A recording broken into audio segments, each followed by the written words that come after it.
Hey, this is the Antisocial Socialite back at it again. Shout out to all the wonderful new subscribers and returning friends. Welcome.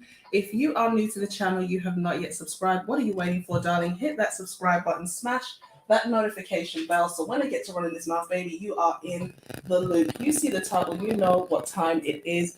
We are talking about a groundbreaking uh, turn of events. I was saying to somebody, shout out to What the Funk in the building. He said he can't wait to drop the link. To be honest with you, I'm not really going to be doing any cooking. We are just going to look at this together because when I woke up this morning and I was checking a little bit of my social media, yada yada yada, and I saw that Kevin Samuels had been live. And so I clicked on it thinking, is it still live? Because, it's quite a few hours in between. And I saw as it closed, it was like it closed on Nicki Minaj. And I thought, that's strange. How is it Kevin Samuels Instagram live? But I see Nicki Minaj's avatar.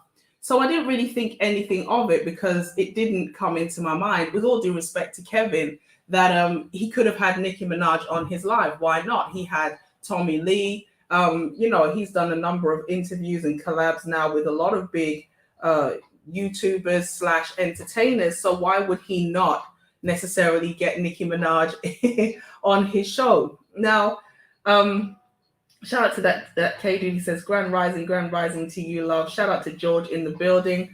So I I was then sent some information, straight to my DM. So, getting those DMs, guys, getting those DMs. And I was like, what? Like this actually happened. Like, yes, she actually appeared on the show. I was like, okay, wow. So I wanted to talk about a couple of things. I might give shout out to Mr. Uganda in the building. So I'm not even gonna drag it out because I don't have time, and I haven't watched the clip. Okay, I saw a 6-minute clip that somebody uploaded, and I thought that was pretty short. Okay, it turns out the interaction was about 18 minutes long. So we are going to break it down. I'm not going to show it for the obvious reasons. I hope Kevin Samuels doesn't give me a strike. So we are going to talk through it, break it down. I can't necessarily say I'm going to give it a play, but I did catch a little bit. I started to watch about the first 5 minutes. So the rest of it is going to be an authentic reaction from me. I've already dropped the link because I have probably about an hour. And if it's 18 minutes, we don't have 180 minutes to spend. Okay. There is a longer one, but he did that he will not strike. Okay. It says just do the one from his channel. I'm not sure. That's the one I'm scared to use the most. Okay. Okay. So where are we now? Yes, we are 23 away from 1,000 subscribers. So please, if you are watching this on the replay, you're new and you haven't subscribed, please hit the subscribe button. Okay. I'm trying to listen without getting caught. But hey to Lady A in the chat. Shout out to Mr. Uganda. Yeah, you need those earbuds and the hat that goes over the earbuds, my brother. It's perfect chess move for him to move beyond YouTube. Yeah, I was thinking, is this the beginning of collaborations with celebrities? Is he kind of moving into the realm of Vlad or whoever? Okay, so not without further ado, let's hope I don't close this like I've done like 100 times already. Let's go. Oh. Let me tell you. Let me tell you why I love the universe and I am a firm believer of you. Okay. Listen, I wanted to get on and talk to you for a very long time. Is that right? That's very right. What we got? So I want to know what you gotta, let's have this real talk. Let's have this real talk. Because I know a lot of times when people will speak to you, it's like they trying to be funny. Mm-hmm. And I feel like if you call somebody trying to be funny, yes, I feel if you call somebody trying to be funny, then don't be mad at what you get. If you call somebody that, and you're really trying to sincerely ask questions or get information or chat, then that's different. So I want to talk to you. Okay. What are we talking about? Well, what do you rate me? Okay, so this is where I kind of stopped straight away. She asked him, "What would you rate me?" Okay, and my first thought was, Wow, goddamn, this is Nicki Minaj, and you're insecure.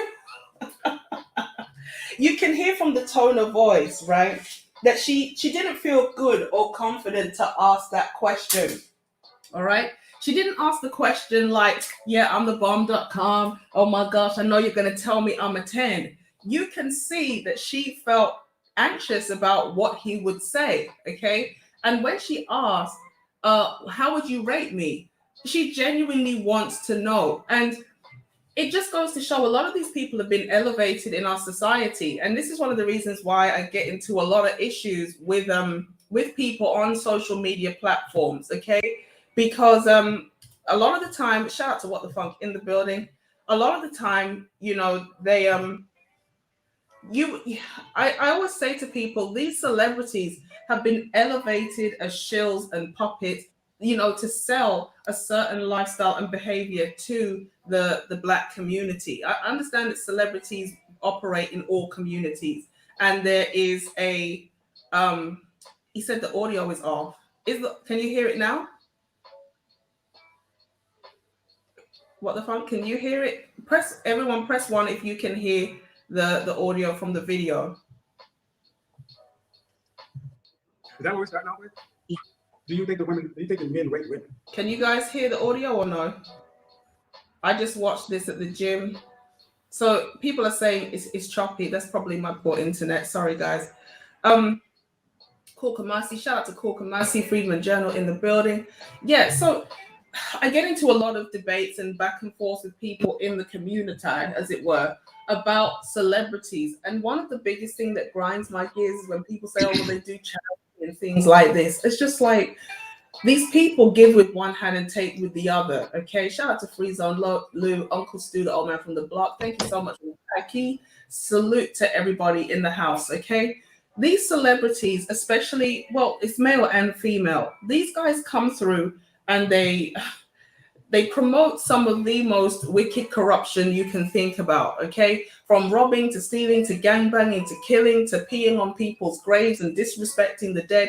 You name it. These celebrities who are propped up by the establishment come through and literally spew poison. Shout out to CJ Carls, the high value nurse. He recently did a video talking about, you know, the impact of rap. Like, is rap really something that is good for the black community? And I wanted to get on it, but you know, the time difference is an issue.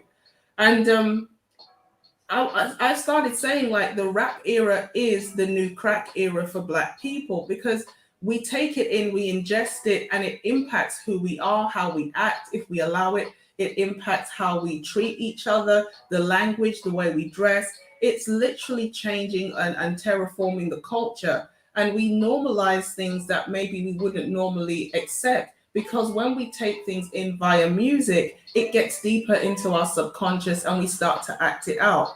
And so I already have a gripe with Nicki Minaj, obviously, because she's married to a man who would be considered a danger like anybody else. Because, you know, there wasn't a celebrity, you wouldn't say, oh, it doesn't matter that, you know, he's got a record for something really heinous, which is, I believe, like pedophilia or assaulting a child or rape or something. All right. And her brother and everything. And no one seems to speak out on that aspect of her life. But because she's Nicki Minaj, that kind of conveniently gets brushed under the carpet. So I'm not really a fan of Nicki Minaj and things like this anyway. But this was an interesting conversation. I know some people wanted me to cover it, so I'm going to touch on it. But yeah, I mean, maybe this explains why she got with such low-hanging fruit. That sounds like a harsh thing to say, but I'm sure Nicki Minaj had a lot of opportunities to get a man who was high quality, who didn't have that kind of criminal record. I mean, all criminal records are bad, but a man who is going around assaulting children, really, that was the best you felt you could do? And so she comes on this show. She said she wanted to get on for a while, which is, you know, interesting to know that she's been watching for a while. And then she asked this question, how would you rate me? What the fuck says it's too fast? I don't want to, I'm trying to change it up in some way so that it's less likely to get me a strike. Watch how the so-called black manosphere will use this to say how the space is mainstream when KS is not manosphere. Oh my gosh, it's so true. I'm going to let What the Funk come in, and then I'm going to respond to that, because I know he wants to chime in. Let's take this off now because I'm not playing the video. Go for it. Blah, blah, blah, blah, blah.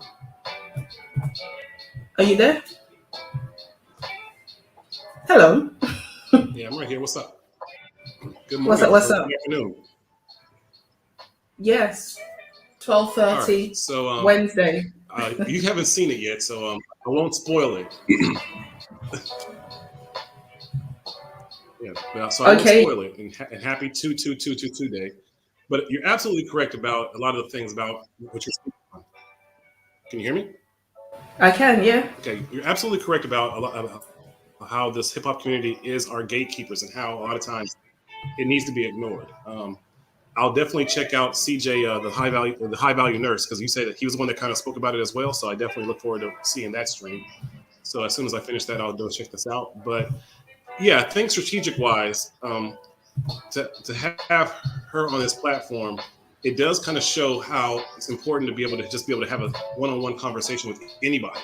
And what he does kind of show is that he's able to have a tit for tat, even when there's a certain part of it where it's like a lot of men would have maybe felt the need to argue, and that's not his goal. His goal is just to make a connection. And I think it's the same thing a lot of men need to learn with speaking with women is a lot of times you can be speaking with a woman who's attractive. Your goal doesn't mean you have to have a sexual encounter with her. Your goal can be, how can she help my network?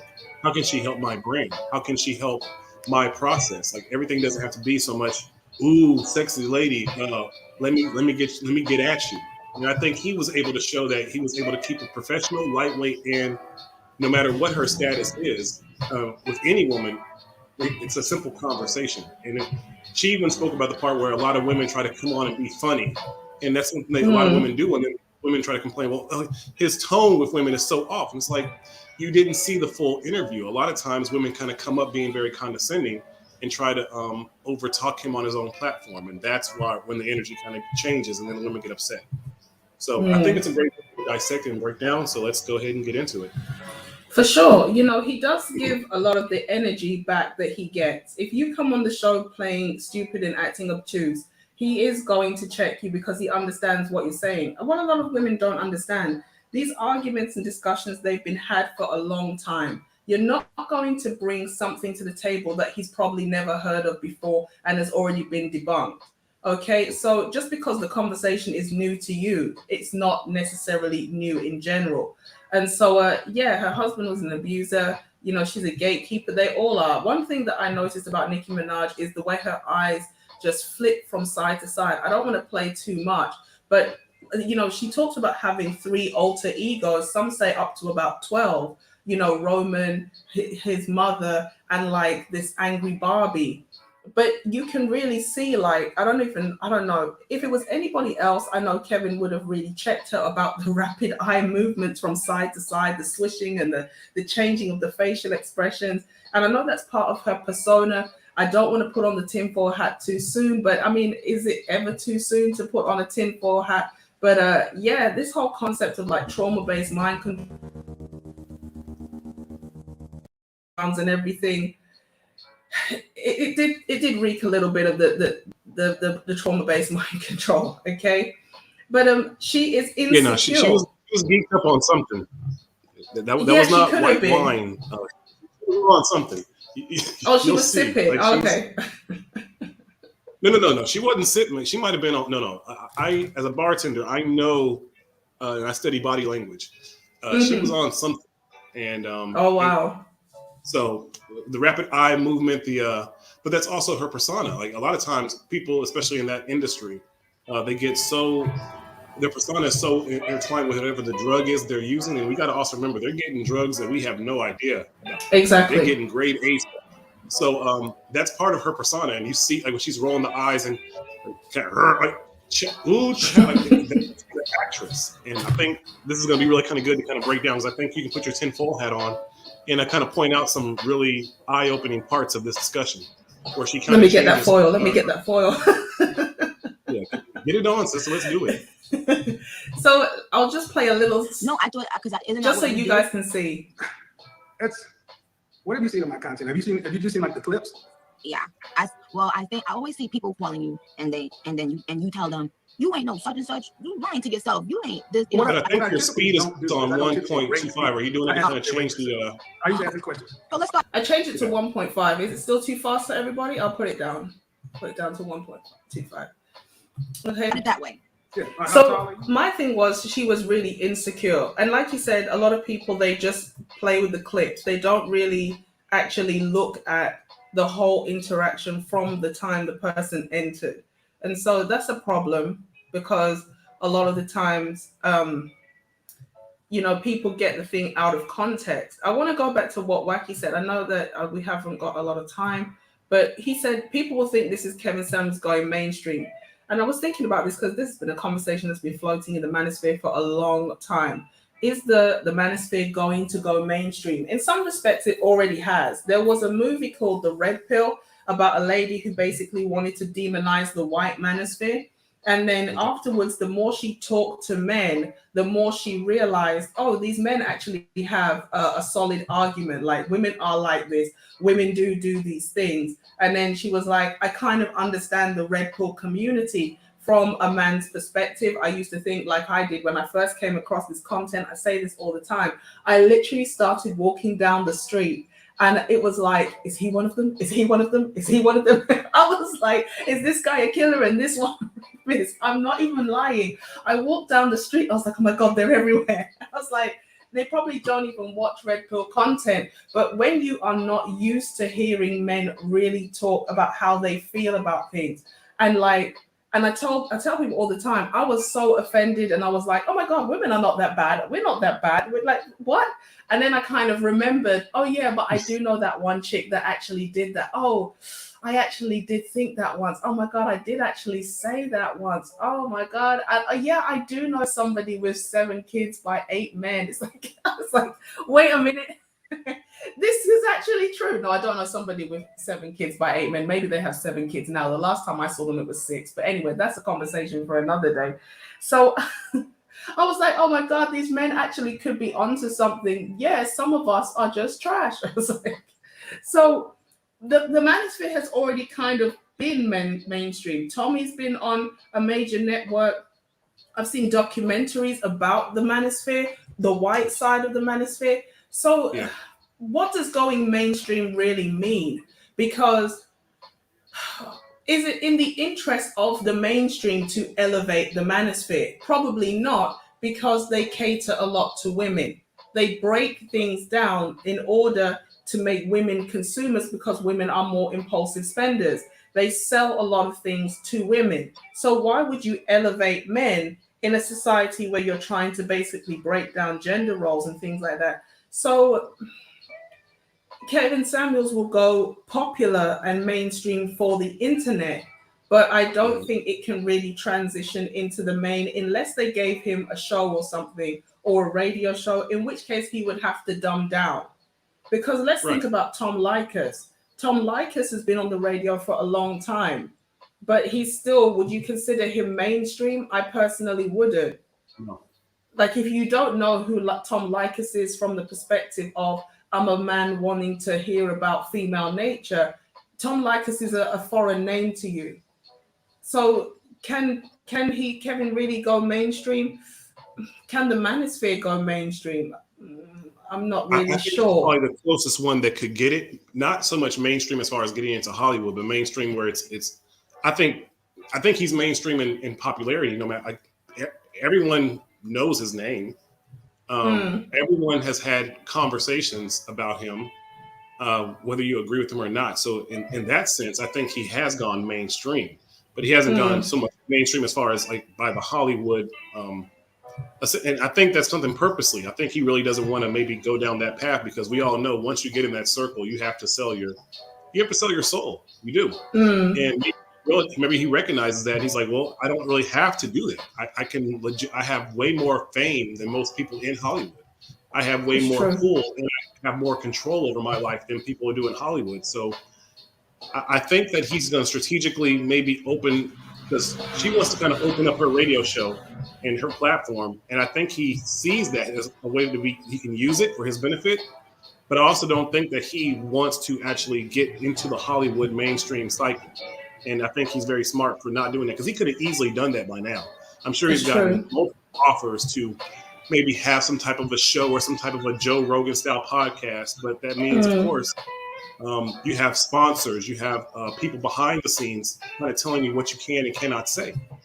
And I think he's enjoying just kind of having this space and using it the way he wants to, and having the freedom to do what he wants to do. And I think he's probably the one person in this manosphere platform that can probably go the most mainstream from this platform. Him and also like the lead attorney and a few other people are really growing in it, but he's definitely the person that he's put more money in people's pockets than the US government did during this pandemic. Like he has created, more people have started their YouTube channels because of him and his content. More conversations have been had because of things that he said. And that is definitely beyond mainstream. That's true. I mean, there really is no reason for him to go mainstream. He's already doing very well on YouTube. He has such a solid following. God forbid if anything did happen, he could build it back up reasonably quickly and still make decent money. It's not even like And he's it would making really be real a money rip. from his consultations. Like I think a lot of people don't realize that. Like he's getting real money and real like real money from having one-on-one consultations with people when they want to book a session. Like he is not lacking in that. There's many people who are paying money to have one-on-one time with him. And that's why I get a bit annoyed because people say, well, he's just a YouTuber. Well, a lot of people are just a YouTuber. I mean, outside of YouTube, what does Mr. Beast do? Does anyone know what his profession is? I mean, PewDiePie has one of the biggest platforms. He's still, I don't think is he the biggest? Is he the second biggest? But I mean, He's in the top 5 for sure. He's in the top 5 for sure. And would you say, well, yeah, he's depending on where you look.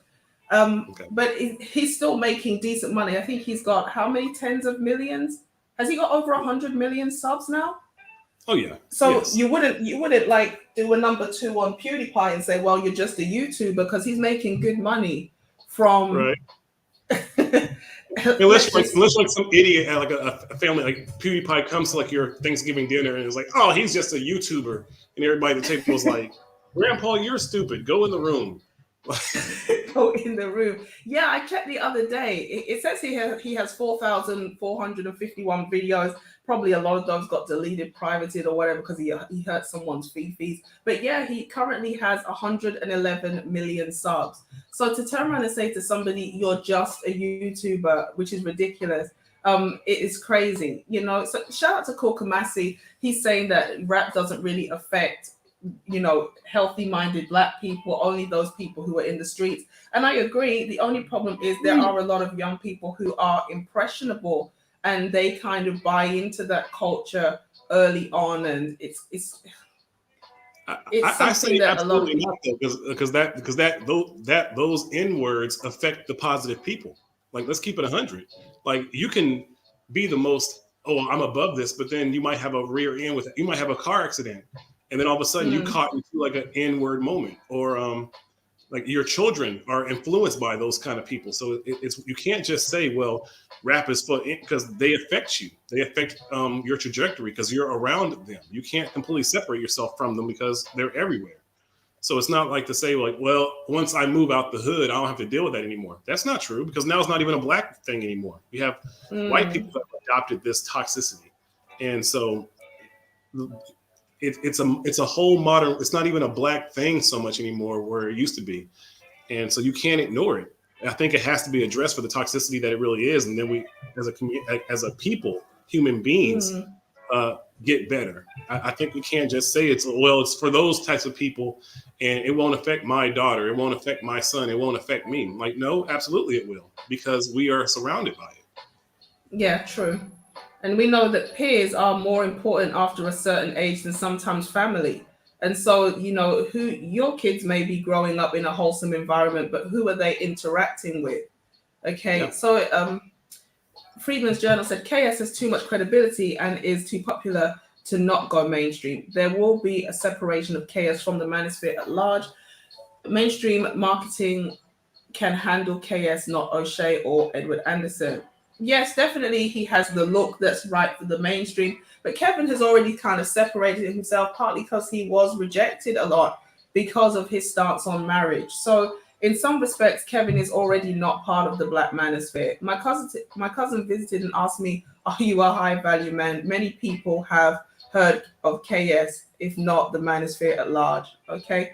The thing about it is this: I know that Steph Co did a video talking about the end of the high value man era or something, and I wasn't sure if I was going to do it or touch on it, but maybe we should at some point later on, because the question in and of itself doesn't make any sense. But Wacky said correct, but I believe that KS has already separated himself from the manosphere. Yeah, okay. He's on the periphery. Don't forget Jeannie Marble. Shout out to Carl McFarlane, one of the day ones in the building. KS has appeared on proper manosphere channels. I talked to him on Dennis Burling's channel. I would not say he has divorced himself from the manosphere. Not completely. No, of course not. Because as much as he got a lot of pushback, there are a lot of people who like him. But at the same time, would he consider himself part of the core manosphere now? No. He's kind of like a mediocre tutorial or a She's a Z or a poor man's podcast. These guys kind of grew, well, kind of. He's not as out there as like a MTR, because MTR wasn't really born in anybody's hand. But like, for those who know what that means, it's like groomed and raised you up. For example, there are certain people who were prolific on certain people's channels and in their chat. And then they decided, you know what, I've got something I want to say. I'm going to start my channel. They already had like a following and a network when their channels blew up. I'm not saying that someone like Mediocre Tutorials didn't have that, because he was in O'Shea's chat room and things like that before he grew his channel. But it was very separate. It wasn't a thing where there was a lot of collabing and partnering. They were in their own lanes from day one. So Kevin is not technically like that, because he was on the panels with BGS. He was out here with, he was doing a lot of the Coliseums and 8-hour panels and going back and forth with everybody in the manosphere until he eventually couldn't take it anymore. Okay. They're always just a YouTuber when people disagree with them. It's a way to not argue the point and escape it, and to basically devalue your accomplishment. Okay. Queens, the difference between MTR and Kevin Samuels is that like MTR is a sensei that only practices in his own dojo.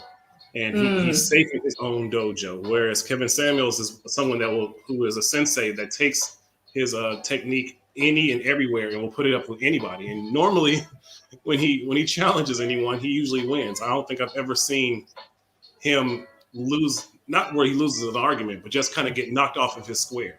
I've seen him come to a conclusion with many people, but I've never seen him just be like flabbergasted with what's being said. And I think that's the difference. That's the whole idea of, you need to sharpen your steel. If you have these arguments, if you have these points that you truly believe in, you should be able to have them on any platform and be able to present them, not get knocked off your square, not to get so emotionally triggered if someone tries to insult you, and be able to practice what you preach. And that's one of the main differences between what he's done and what a lot of male content creators have done in this space. And that's why I think he's ahead of the game, because he understands how to conversate and how to keep his points. And like, and that's the difference between him and MTR. You don't see MTR, as much as he makes valid points, you don't see him challenging these points with a lot of people unless it's on his own platform.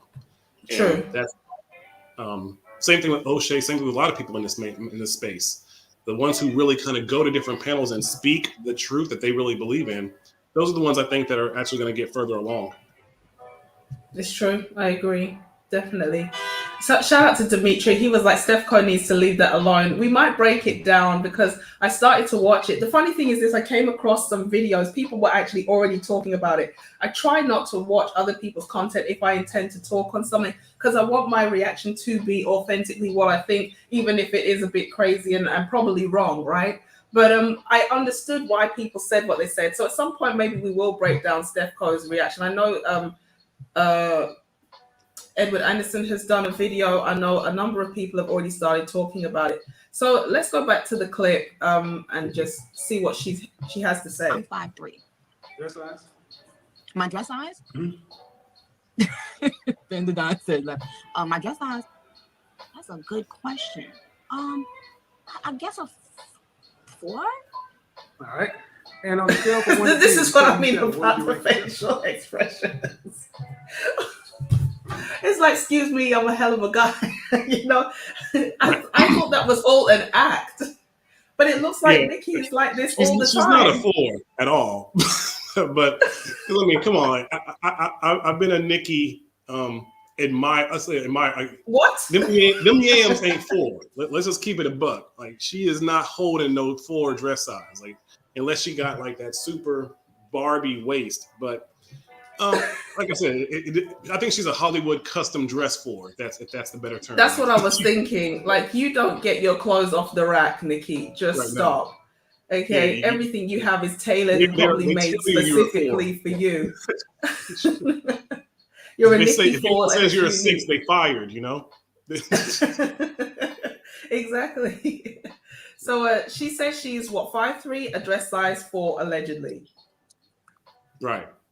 And I think if Kevin was stupid, he would have like pushed back on that. But he knows. He's like, this is a chess move. So a lot of times people have been saying in the space like, oh, Kevin went soft on her. It's like, what do you think his goal is to argue with her? Like, is that what I think that's what a lot of men want to see? And that's not his goal. His goal is to get to whatever he's trying to get to, and he's playing chess. And I think a lot of men are already in this space, like, oh, Kevin, he went soft on Brittany Reiner, and he's soft on Nicki Minaj. He should have called her out. It's like, call her out for what? For what goal? And I think a lot of men are short-sighted with the way they think about Kevin Samuels. Yeah, it's true. I understand. It's like you want to go for the jugular. This is why I can't do what Kevin does, because I'm going to challenge what you think based on what I think. It's not personal. I just disagree with your stance on why you say what you said, or I feel like what you're saying is flawed. Not that I'm so fantastic or so clever, but what you said to me, I don't agree with it. I don't get it. And this is why. All right. And so Kevin really is setting up, I think it's called, don't laugh at me now, guys. I think it's called an alley-oop. Okay. Like one person kind of, don't do like that to me. Don't. No, it's amazing. No, I don't watch sport. Just say it again for me, please. I loved it. Yes, it was an alley-oop. An alley-oop. Look, perfect, what I just said, I'm going to block you. Like, absolutely one person throws it up and the other one slam dunks it. Come on. Don't laugh at me in the one chat. person throws it up and the other one slam dunks a touchdown. Yes, absolutely correct. I thought a touchdown was American football. Don't try to I was going to see if you fell for it. Yeah, you're right. You're right. You see how these are the black men Cynthia G is talking you see how these red pillars try to make you mess up? These misogynoirists. Okay, so he's setting it up, and now the whole of YouTube is going to explode. Nikki's fans are gonna go crazy. Kevin's fans are gonna go crazy. Black YouTube, Black Twitter, you name it, beginning with Black, it's gonna lose its mind right about now. So he has to take his time, draw her out, and now people like me are going to utilize his content for clicks and views. So, I mean, to break down this psychological analysis that we're really caring about. Freeman's Journal. Now you got dudes who ain't the originators of the space telling people who is and who's in and who's out. I can't believe this. Yeah, that is an issue. I think I don't even want to go into the whole should we get into setting up a code and drawing up lists and things. I think we've been here, done that already. It's an open space at this point. It's kind of tough to manage. There's only a handful of people who are real core guys, people who are in the current iteration, because a lot of the original content creators are not here. Okay, people like Mr. Research is still making content. I know Soul and Black, he does make content sometimes on YouTube. He's mostly on I can't remember what it is now. It's not Mixler. It's it will come back to me, but he's using another platform. I know people like I know at one point SWP just gave up. He got taken down a number of times, and at one point he just washed his hands, went away for a year or so, and then he said, you know what, I kind of miss YouTube, and he's come back. So there are a lot of people. Even Wacky has been here a long time, part of the first generation. And the women who are conflicted, they're like, we want men to step up, we want men to be productive, we want men to come together. As soon as they form an online platform, we've got to make a petition to shut them down. It's like, it's ridiculous how these guys move, okay? But so in the so-called second generation, obviously the core people are O'Shea, Obsidian, people like Angry Man, and you have a number of veterans in the space. And that's why there was a big issue about this whole hit piece in L. Why didn't you speak to anyone other than Obsidian? Okay, Obsidian was one of the better ones to pick, but there were other people who should have been spoken to, who have been there at least from the quote unquote beginning. And you have people like Dr. Thunder, who appeared like 5 minutes ago. No shade to him, but he just wants to speak on these issues. And you're kind of trying to put him out there with all his details. But again, I don't think I'm going to break down the Elle magazine discussion. I think that's been done ad nauseum. But it's interesting. But there are a number of people who have more say in the space because they've been here longer.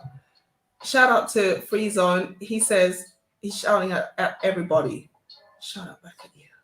I said she's from a suburban area in Queens. She's not from the hood like she claims to be, raised in a nice area. And that's like a lot of them. A lot of them are not really from the hood, okay? But they play that role because it sells. SWP is an OG. I love him to bits. So, yeah. So I always ask the question.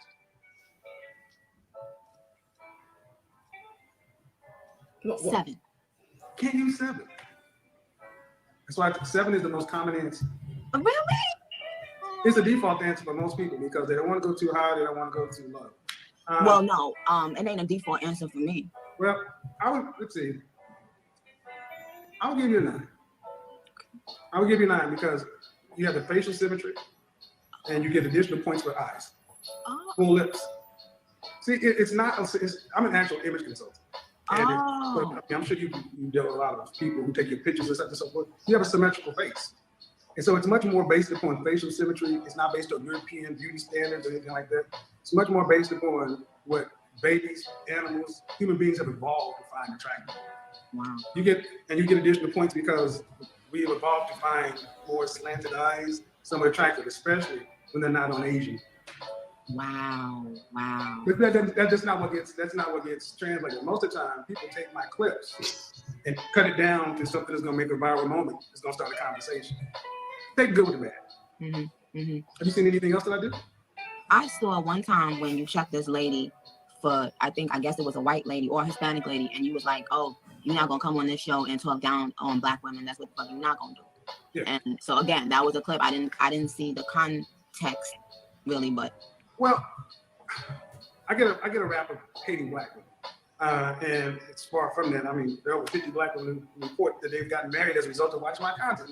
Really? It's on my Instagram. I actually had a young sister just post up saying, hey, as a result of you, I snatched the ring. I just actually posted a brother who was about to move to the Dominican Republic, and he found his wife in my Facebook group. Like 12 couples have gotten married in there. But that stuff doesn't get publicized. But when I'm talking about relationships, I'm talking about men and women, but because I'm Black, I'm talking about us. And from time to time, I would bring stuff in, and then a lot of times sisters would say, well, men, when they get to a certain level, they only want white women or this or that. So I let women from other races come in. I'm like, okay, well, can you learn anything from them? What would you teach them?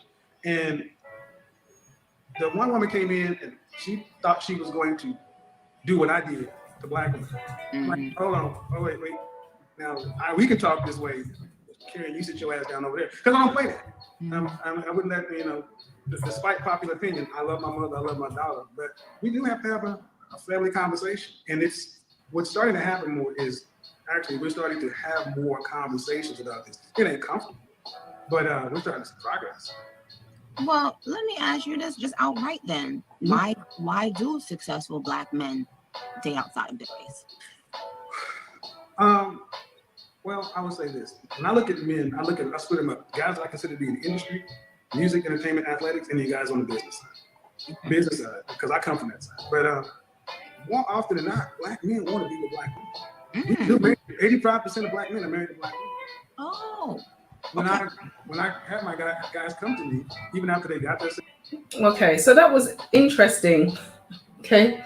She decided to ask this question about dudes being wealthy, the stereotypical, when he get on, he'll leave your ass for a white girl.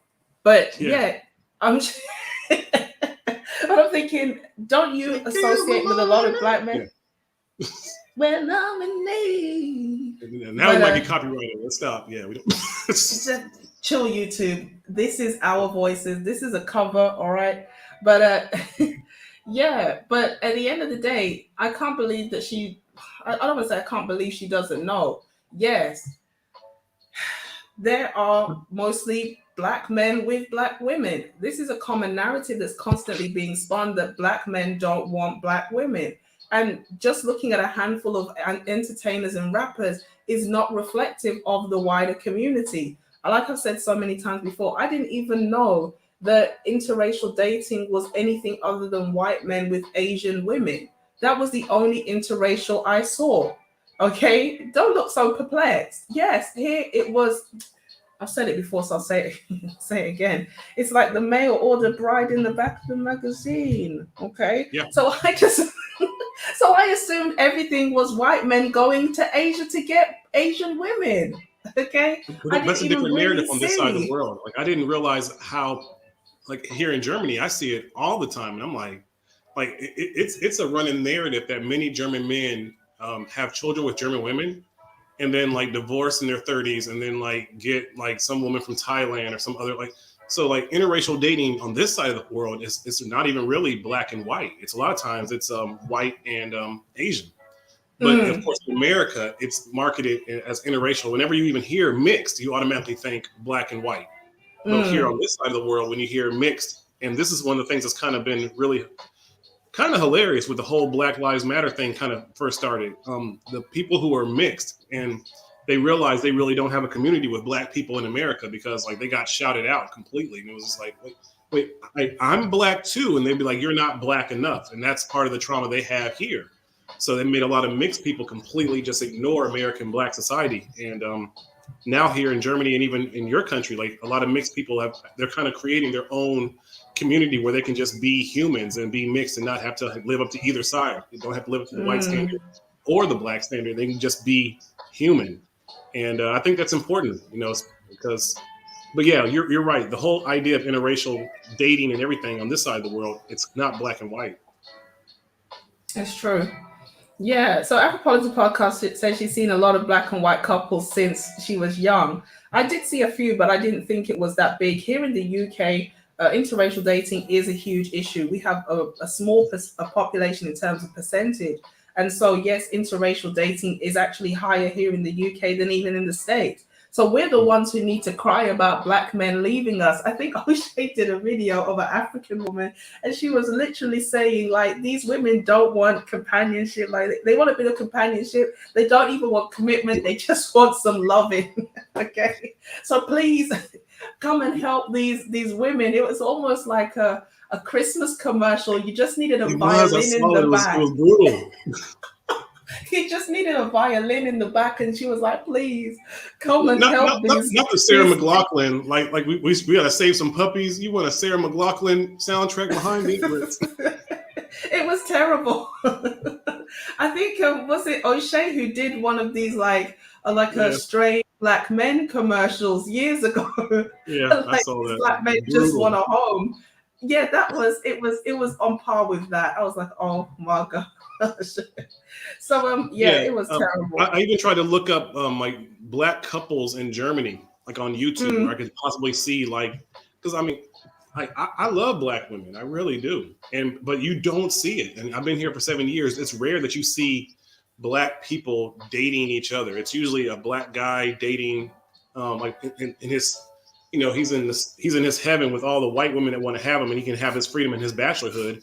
Or like black women are like, completely like getting tricked off. And I mean, they getting paid and courted in ways that black men would never court them. And so like the black people I feel on this side of the world, they're not really incentivized to date each other because they're put on such a pedestal that they really they don't see each other anymore. Because if I'm dating you, you remind me of my trauma. You remind me of what I came from. And maybe I don't want to acknowledge that anymore. and maybe you don't want to date me because, I remind you of the trauma of the men that, said things to you in your past and blah, blah, blah. And white men are paying you all, you can treat them any kind of way and they take your stuff. And white women, they don't care. They give me a kind of freedom. But I think even though it might be harder for me and you to date each other, I think it's well worth it. Yeah, definitely. I do think it. I mean, I my stance is this: I prefer to see black people dating each other, but at the end of the day, I understand why people like to date out. I'm not somebody who is so oh my God, you got to stay black and keep it black, because people do have trauma. People have been through things, and it makes it quite hard for them to connect to somebody that reminds them of the past. And so, for that reason, um, um, I'm not going to kind of demonize somebody or call you a race traitor or something because you No. date out. That, there are reasons why some people it is self-hate. Some people, they really have an issue with being a black person and they don't want anything associated with the black community or whatever. But for the vast majority, black was their first choice. And when it comes to the men, I am more sympathetic because I think men, they don't really ask for a lot, and sometimes they get more of a raw deal. I think a lot of the times women are victims of their own bad decision making, and they weren't set up from the beginning to be the kind of woman they need to get the kind of man they claim to want. And so as a result, although I'm sympathetic to women who talk about interracially dating, I think it's more fanciful. I think it's more romanticized. It's not really based in reality. And we know most people date within their race. So for women, especially older, coming with certain baggage, it's going to make it much harder for you to hop the fence. And that's what the numbers seem to suggest. So you can date out if you want, but there's different things on the other side of the fence as well. So Stoic One says interracial dating is high in Canada as well. Yeah, cool. Massive. UK is repping hard this morning. Salute to all the UK massive. I think London is considered having the highest rate of interracial dating than any other city in the Western world. It could be because I think it's tending towards 60%. That's what I heard. Yes, in London, I have seen a lot of mixed couples, black men and white women. And I see the number of white men with black women. Maybe I'm just looking more, but I am seeing a lot more white men with black women. Okay, so I see that all the time here. Yeah, it is going up. I have seen some fine black women from the UK. If they like aid us, then I was going to say evacuate, but that's not the right statement. Sorry. Don't make that face. It's you I'm talking. Okay, so sorry, just evacuate. Don't the first part. Starting to see more white men and black women, definitely. Sorry, guys. Now you know why I don't do collaborations. How is interracial dating an issue? It really isn't an issue, especially not in America, because so few people are actually dating out. Okay, so but it's an issue for her beehive, and I think we have to remember, like, she her not the beehive. What Beyonce's the beehive. What is Nicki? Mm-hmm. It's something, but I'm not sure. It's an issue to her tribe. So I think that's why she brought it up, because she wasn't really thinking about answers, but she's like, let, and she kind of wanted to do it to test him, to see like exactly how he will respond, and I think he responded excellently, because it's one of the questions that people in her tribe would have wanted her to ask. And it's just like, okay, well, let's talk about it. Why do most men? And he broke it down. But that's a question that her Nicki crew would wanted her to ask. And we have to remember, when people say things about Nicki Minaj in the wrong way, they get canceled. So this was like him having his feet to the fire, because if he had said the wrong thing, like her fans would have completely jumped all over him. And maybe that would have been a good thing, maybe that would be a bad thing, but he was able to turn what could have been a complete negative into something essentially super positive. And that's why I think, let's go ahead and finish and get back to this. But I think it's a perfect lesson on how to change how you talk to people in a certain way when you need to. Yeah, it's true. I was a bit shocked at first because it looked like he stumbled. I was like, come on now. Well, he wasn't prepared for that. He's like, let me get serious. He's like, okay, hold up. All right, I didn't see that coming. But he it's like if you're a fighter, sometimes maybe I'm fighting somebody and they all of a sudden do a spinning punch, and it's like, oh crap, I wasn't expecting that. Okay, this person might be a little bit crazy. Let me switch up my style a bit, because they come in with some orthodox techniques. She did. She was like, well, let's just talk about it. Why did? And that was a question kind of out of left field, and he was like, and then he picked right back up. It's true. Yeah, he recovered quick though. So salute to Kevin. Salute to Kevin. So a lot of Nikki's crew most probably looked like, gosh, Carl. Goodbye. Like Dennis Furley, the guy who just moved. He found his black wife in my group. Black men we want to be with them. The problem is, let's be honest, in my lifetime, we weren't really raised to learn how to get along with one another. We can kick it, we can hook up, and can we work together long term? And I mean, you're married now, right? Okay, relationship is a skill set. It's different than dating in short term. We really want to talk that kind of stuff. And what successful people who are doing good in their professional life want to fail in their personal life. And in the Black community in particular, when we fail in our personal lives, we pay a huge penalty because so few of us get married. It's almost like we like to see people's marriages fall, but we need more of those things in order to build whatever we're going to be, because people may not like my method, but I want to see more Black men who want Black wives get with Black women. And that's the outcome we're getting. It ain't pretty. Sometimes it ain't pretty. Can I say something real quick? Black women, can we stop talking about if these niggas want us or not? Excuse me, Kevin, this is not. No, I was a bit confused here because I swear she just came in and insinuated that Black men were not marrying Black women.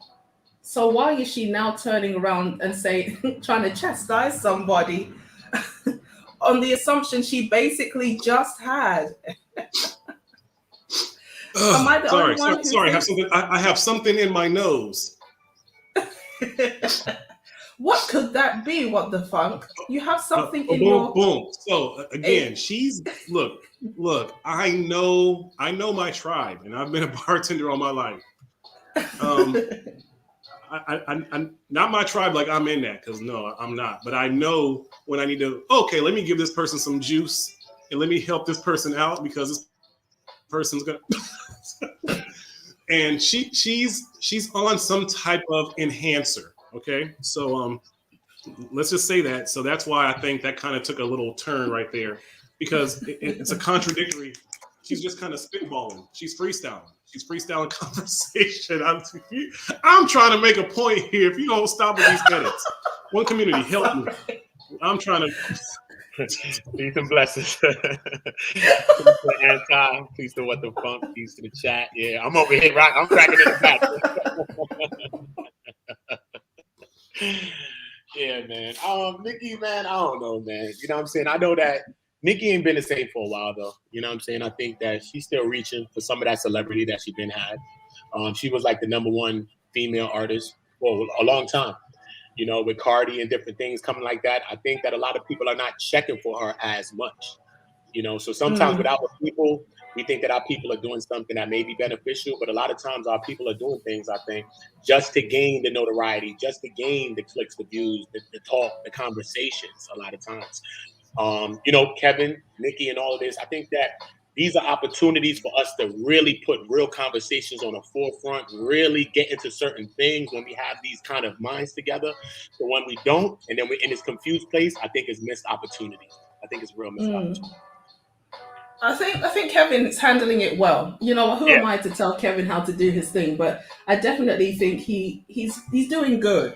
You know, and she's receptive. So we are. You know, she's receptive, so it's good. I was still a bit confused why she turned around and tried to chastise women for believing what she actually believed. But okay, we'll let that go. Okay. No, she was chastising women for like being so animated about what she's in a way. She was kind of like speaking to the divestment group, where she was kind of saying, "Stop even getting so animated about what these men want, and just go out and live your life and do." That's her brand.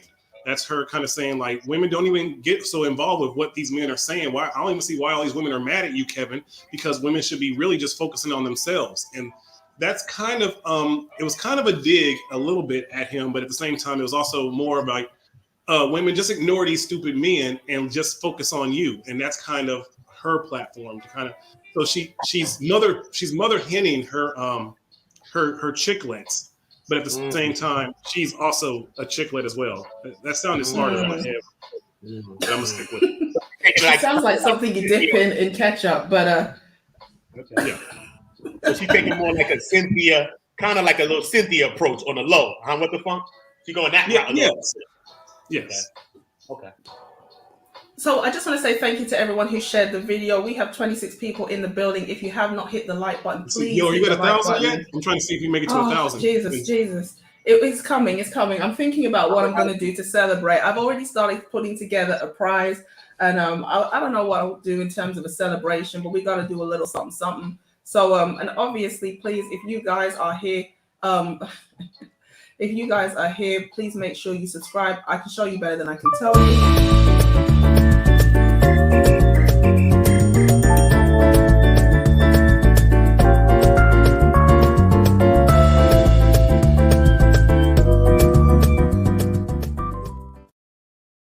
I love that music so much. I start dancing, I threw my hands in the air, then I realized the people in the building across the road can see me. And so I just put my hands down.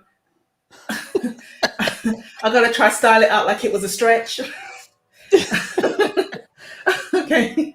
And why are they always over there? Why don't you have blinds? Anyway, moving swiftly on, guys. So shout out to Freeman's channel who just joined the crazy train. Salute. How you doing, my brother? I'm good. Hey, what excuse me, what stood out to me is how he just ran away from certain questions, right? The natural follow-up to, so what do you mean by successful, right? Now, anybody else, he'd have definitely followed that up with a question similar to that, right? And then you have to get into people explaining, and this is what's successful. Then he breaks down how those choices affect you later in life, right? So that was just funny to me, right? Because that was an obvious intro, and he was like, "Nope, not doing it." So I'm gonna side. He didn't actually answer the question. He sidestepped and gave an opinion. I was like, okay, he is definitely probably working on maybe getting on her show later or something like that. So he definitely was not about any type of correction there.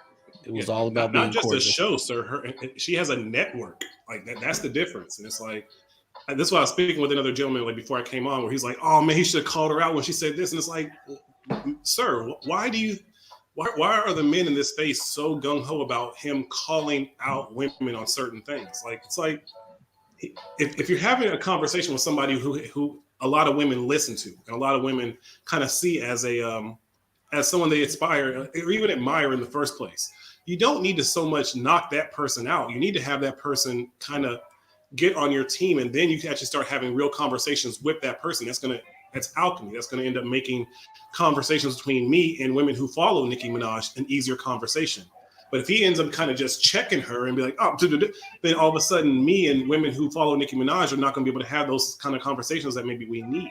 That's why I think that it's actually very strategic that he just kind of sidestepped and had a friendly conversation and a friendly back and forth, which actually shows that maybe we as men in this space can also have these same kind of conversations with fans of Nicki Minaj. Yeah, Kevin has a real empathy. So that's why I think he is more along the lines of trying to get black men and black women together, right? So I mean that's kind of his ultimate goal. I mean, because he has shown a lot of callers some empathy, right? One lady was like 270, pushing 300. He was like, "Oh, I'll give you a 5." I'm like, "Come on, man." He has been very kind to some women on his show. So that's what I think his end goal is. That's what he seems to want, right? Oh wow, that's true.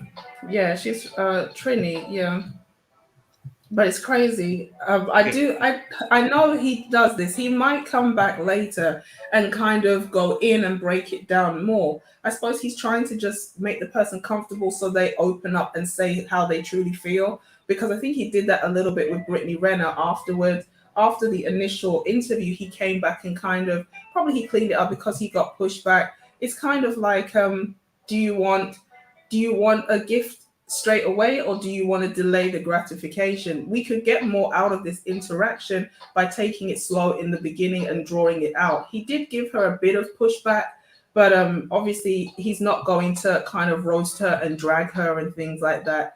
Right. Shout out to NBA fan in the house. So I kind of understand why he does it. I understand it makes him look a bit like he compromises when the person is rich, famous, or very attractive. He kind of gives them a bit of a pass. But on the flip side, which everyone does that. When you're rich and famous, like someone said, like, oh, he was being very giving by giving her a 9. Well, first off, she gave herself a 7, and then he was like, but again, she's rich, and I mean stupid rich and famous. So if we do that with all, when someone's stupid rich and famous, we're gonna give them an extra 2 points. If I see, let's see. Who was way back in the day? Kelly Price, right? I see Kelly Price, and she's like shooting her shot at me, and I'm at a bar and I'm bartending, and she asked me to rate her. Oh, best believe I'm giving her a strong 7. You know, even though she might be at best a 4, because like it's about clout. And I think that when you're dealing with somebody who has clout and also has the means to truly affect whatever it is that you're trying to become, you go ahead and give them those 2 points. Like, you don't need to be an asshole. Yeah, it's true. I see people saying like she's she migrated, she's an immigrant. So the way he's talking is very much from an African American perspective. And on the one hand, it's I understand what people are saying, but she is cultured in America. So she has a combination of both cultures. So what, you don't agree? No? No, I agree. I was thinking about it. And I was also cracking my neck. Bring your neck to me if you keep making these faces. Oh, don't shoot your shot. Hold up. Is that how y'all flirt in the UK? It's not because I'm a vampire. Okay. Is that how y'all get down in the UK? Oh, I'm just off your blood. Okay, yeah, no, but on a serious note, okay, so from an American perspective, would I say it was just purely from an American perspective? I think it's a Western culture perspective at this point. I think a lot of people are kind of coming on the same way of thinking. Like, Black American culture is setting the standard, I think, for a lot of Western Black people, or Black people in general. It's spreading even to the islands and the continent. You see a lot more people just, trying to emulate what they see in Black American culture. So I wouldn't say that he was, I don't know. What do you guys think? Cool. Shout out to NBA. He says that it was more of just solely an African-American perspective. But if Nicki Minaj was born and raised in the States, or kind of raised in the States, what do you think? Do you think his assessment was fair? I do think he was capping with the 9. Whoever said he went over the top with 9, I agree. 9 is much. Come on. No, yeah, seriously. He could have given her an 8, man. He could have given her an 8 if she can't have a 6. I mean, he did back it up with an explanation, but I still think it's high, right? He's it's like, high, facial symmetry, yada yada. Now, I'm not a hater. And obviously she'll be a 6 when I claw her face a little bit. It's like Megan Good. It's like Megan I. It's not really good. It's just okay. Yeah, I mean, it's all right, I guess. But I'm not a hater. I just crushed her. Whoa. Megan Good is just okay. She ain't. She's like a solid 5. No. Yeah, she okay. Megan Good. She's all right. She's okay. I was thinking the same thing. I was like, when she not, I don't know. Before, years ago, I think, yeah. But when I was seeing her, I don't think so. I think I'll give her like a 6. A 5? A 6. I'll give her a 6. I gotta make you big so everyone can see how distressed you are. Okay. I give her a 6. She ain't. Strong 6. Strong. Real strong 6. I'm not jealous. I'm not a hater. Strong 6 with a K. Strong. Strong. It's hard to be a strong 6. Come on, man. Solid. On a good day. This is about to get derailed. We are here to talk about Kevin Samuels and Nicki Minaj, but how he is at least an 8. 3.5. A 3.5. On a good day. I smoke 3.5.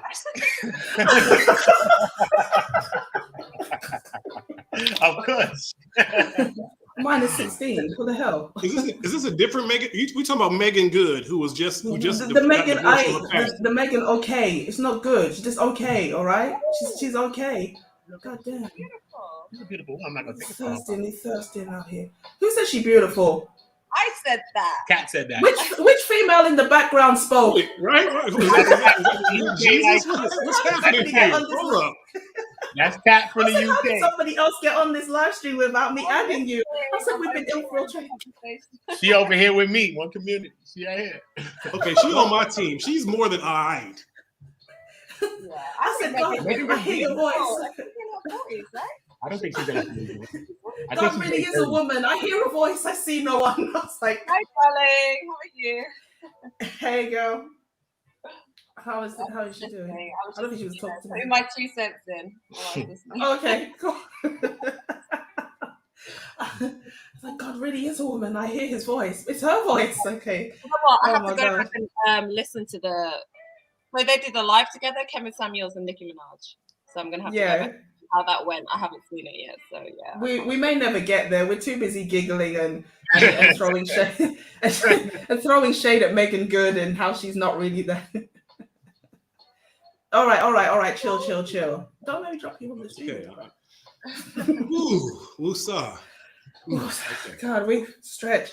I gotta do the dance, but I gotta style it like a stretch because of the people across the road. God damn it. Whew. There's no one in the room. Yeah, last boy. word that's been spoken. There is no one across the road. The room is empty.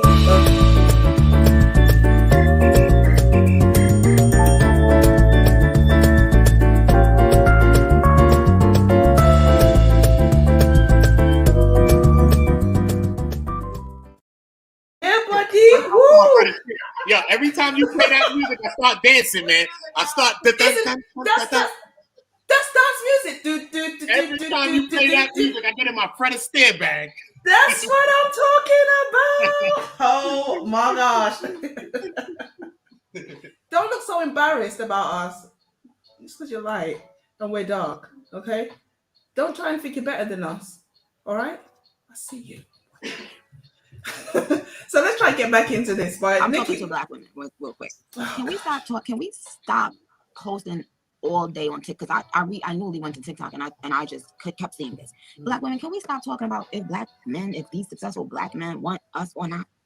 Like, can we just focus on us and we be successful and then we go out there and we decide who the fuck we want?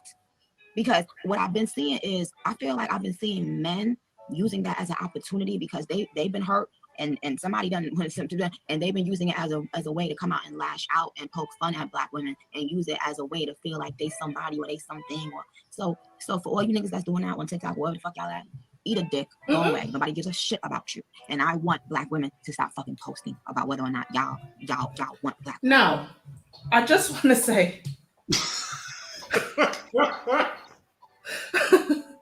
you see, this is why I'm taking my time with the 1,000. Okay, listen, I just wanted to let everybody know, if you've got kids in the room, please take them out. This video is 18 rated.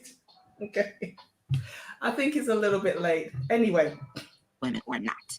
Okay. Well, I want black women just to focus on themselves, be successful, and then you go out there and you decide the trajectory of your life. Okay. Well, okay, so that wasn't ideal.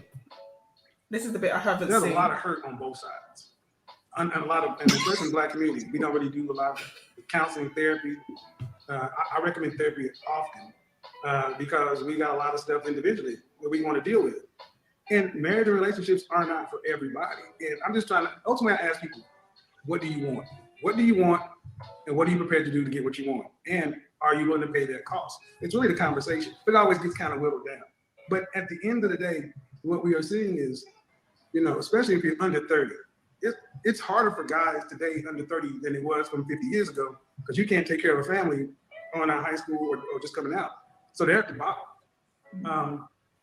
And I just had men's week, and I told guys, look, while you're under 30, work on getting yourself together, because like it or not, you're really not in a position like you should be to be able to work with, lead, do anything like that.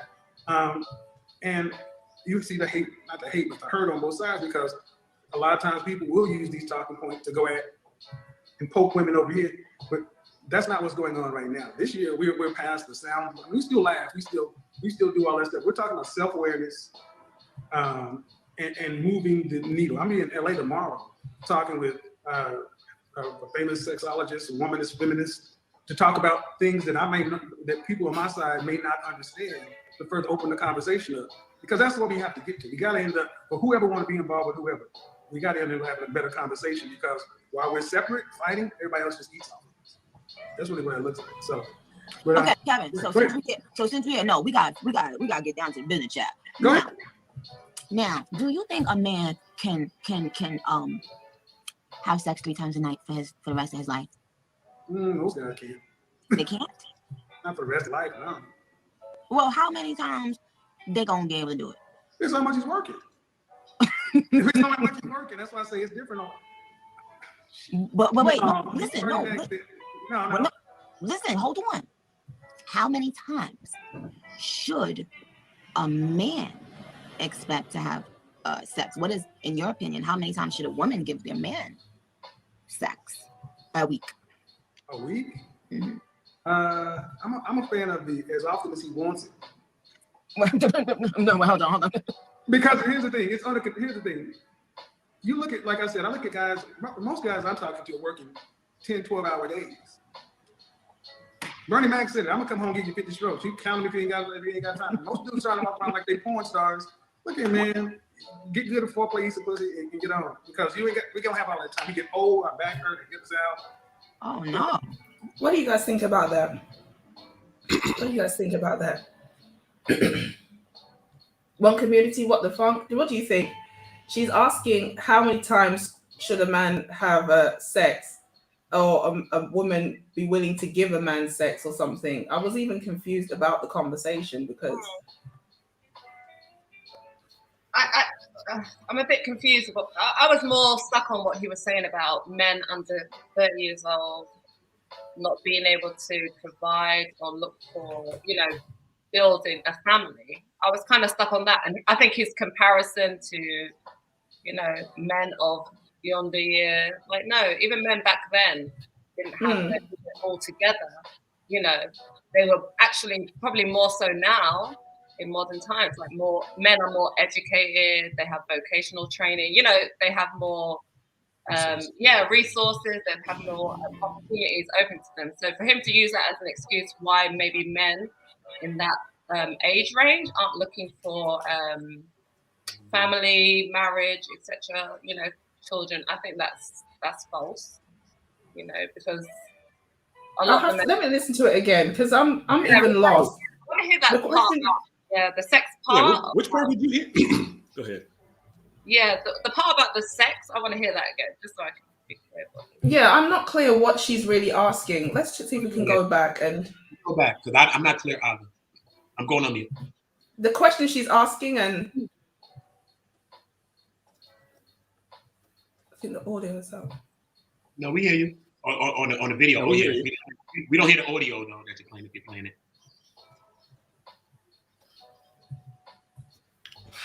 I think she's just trying to keep it lighthearted, and I think that's why she pivoted to that part of the conversation, just trying to, because like I said, I'm looking at her body language, and she's trying to hold it together. Like she's sitting there trying to talk to somebody who's articulating himself in a way that she's probably not really used to, and that's why she's sitting there just trying to, like a deer in headlights. So she's like, okay, let me she had that question in her head for a long time, and she just wanted to say it. And a lot of times when people are conversating, they kind of get fixated on their talking points. And even though you say something that doesn't connect to it, they still go right back to that point that they had in their head. It's true. Yeah. I mean, let's go back and see what she said, because I'm not clear. I haven't watched this fully. We got to end up having a better conversation, because while we're separate, fighting, everybody else just eats off. But let's show her body language. You'll see what I mean.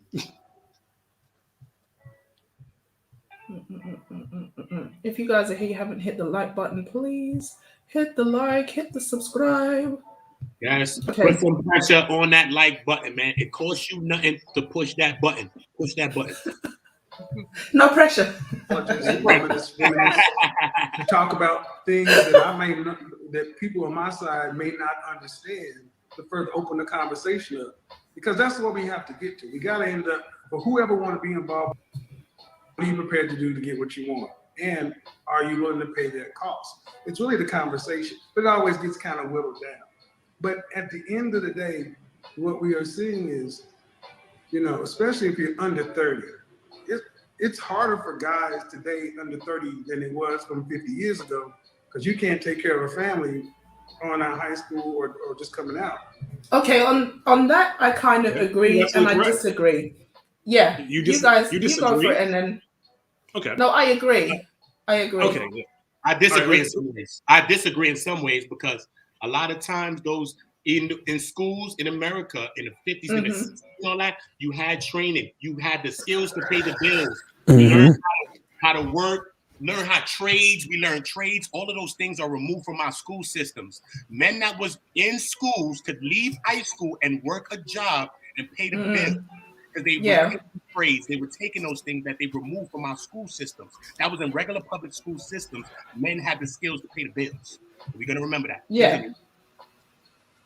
Anybody right, so that's else? the point he's making. He's saying that men under 30 years old are not really prepared to have a family and be doing those kind of things. And that's why he says many times that men should definitely even be waiting until about 33, 35 to actually try to have a foundation and be married. And I think this is one of the problems that happens in the Black community, is that we have so much same age dating and same age marriages that fall apart due to finances.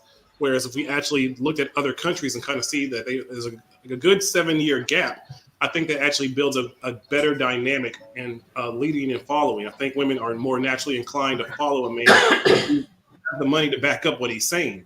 It's hard to follow a man who's on his process for his dream. Yeah, that's true. I don't think he mentioned the kind of women that are going to be attracted to a man.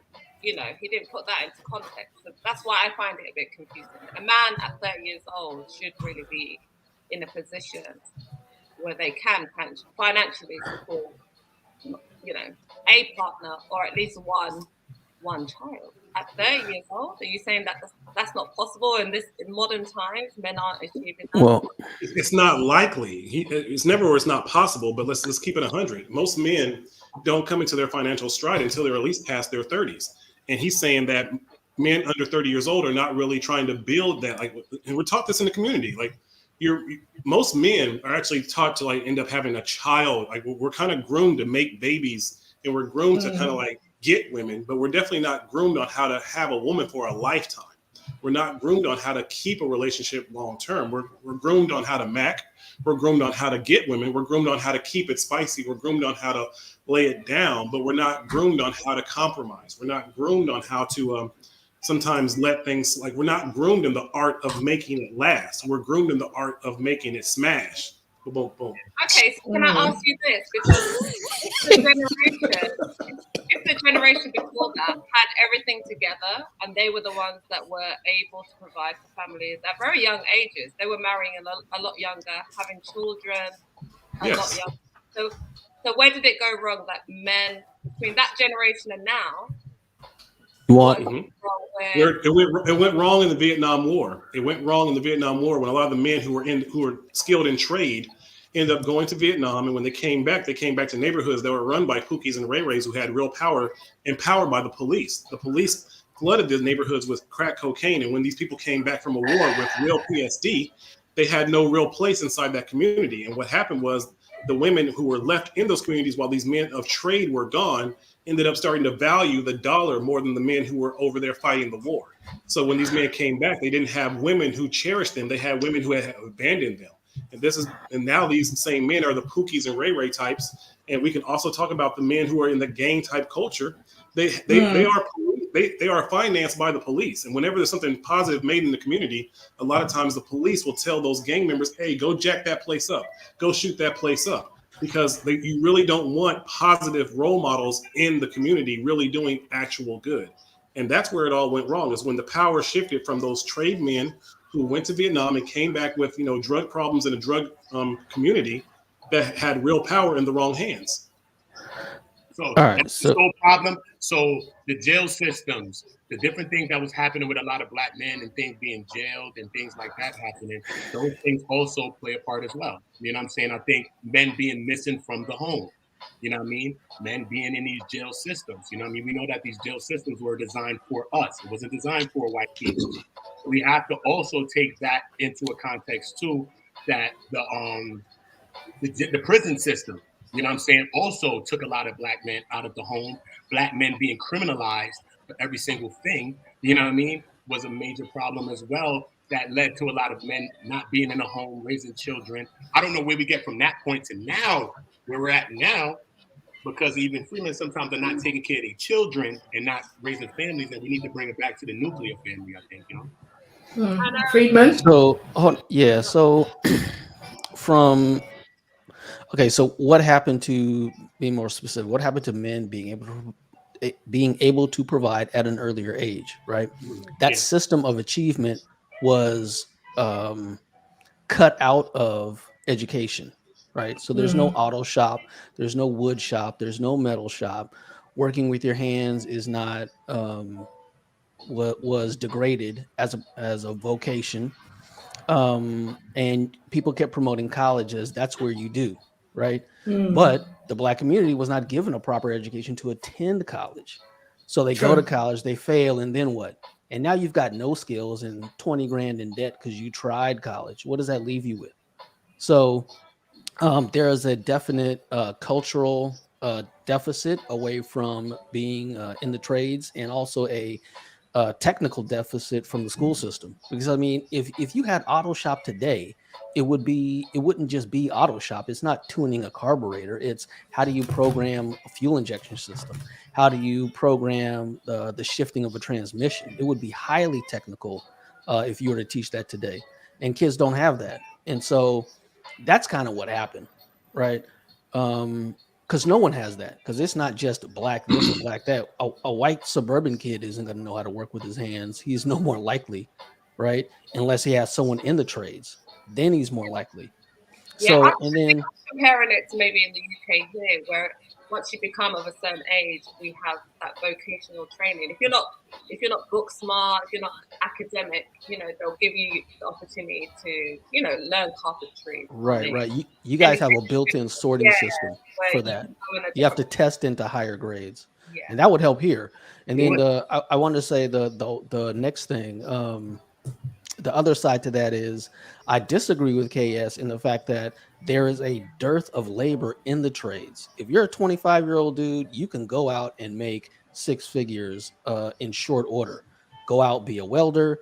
Hell, there are tradesmen on YouTube giving away for free six-figure education.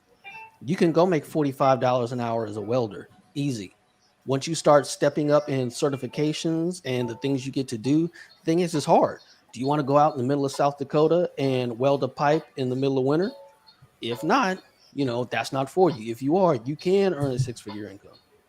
So the opportunities are out there. People just need to take advantage of them. Yeah, agreed. And that's what I was saying. On the one hand, cost of living was cheaper.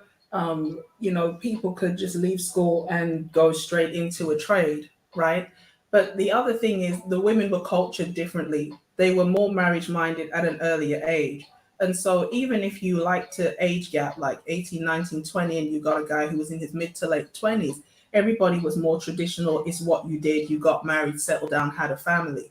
And so for a lot of younger guys, they're going to struggle to meet the high expectations of the women. And on the flip side, you have these men who have been cultured as what the funk was saying. I think Mr. Uganda was saying it. These guys are not raised with this masculine aggression to go out and get it. As you were saying, Friedman, the opportunities are there. But are these brothers being groomed and raised and I don't want to say masculinized, but are they being ushered into manhood by other men? And one of the biggest problems, obviously, is the lack of strong fathers in the home, because a father's going to get you up out of the bed. He's going to make you rake leaves. He's going to make you do physically laborious work. He's going to push you forward. And that's going to prepare you for going into the world of blue collar, where there are the most millionaires. A lot of the trades have more money in them with less debt than a white collar profession. So it's a lack of understanding, it's a lack of financial literacy and everything. So yeah.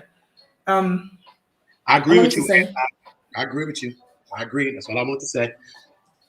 Fantastic. I just want to give a big shout out to JD on the PayPal for the 25.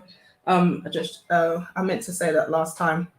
So yeah, so we will carry on. So I've closed it again. Yep, I agree with you. Most definitely. Yeah. But a lot of these fathers are not in the home, and I think that's a critical problem for us as well. But what's also critical is that men can't talk to men, and it's too much toxic masculinity. If a man sees another man doing something that he feels is wrong, let's say he's in an argument with a woman, let's say he's not doing something in his household, whatever the case, everything when black men begin to talk to black men about something, this always leads to a fight. It always leads to a fist fight or a shooting or some other crazy stuff. None of us can talk to each other as men. You see, using that back in those times that you were talking about, like older men will pull a young brother aside, saying, "Listen, brother, you're not doing it right," and you start aspiring to changing yourself. You know what I mean? And right now, it's too toxic. It's just too toxic. And again, I think that's to do with the feminization of men. A lot of men are being raised in a very feminine environment and they handle things in a feminine way. And emotionalism, overreacting, feeling like you're being kind of disrespected. And then, instead of handling it in a very stoic way, just kind of flying off the handle. That's something that we see more and more now because of the way you have so many brothers being raised without fathers. So it's a combination. It's not one thing or another. It's a combination of issues out here. I think I saw Conservative in the building at one point. Shout out to him. So shout out. And I just had music, and I told guys, look, while you're under 30, work on getting yourself together, because like it or not, you're really not in a position like you should be to be able to work with, lead, do anything like that.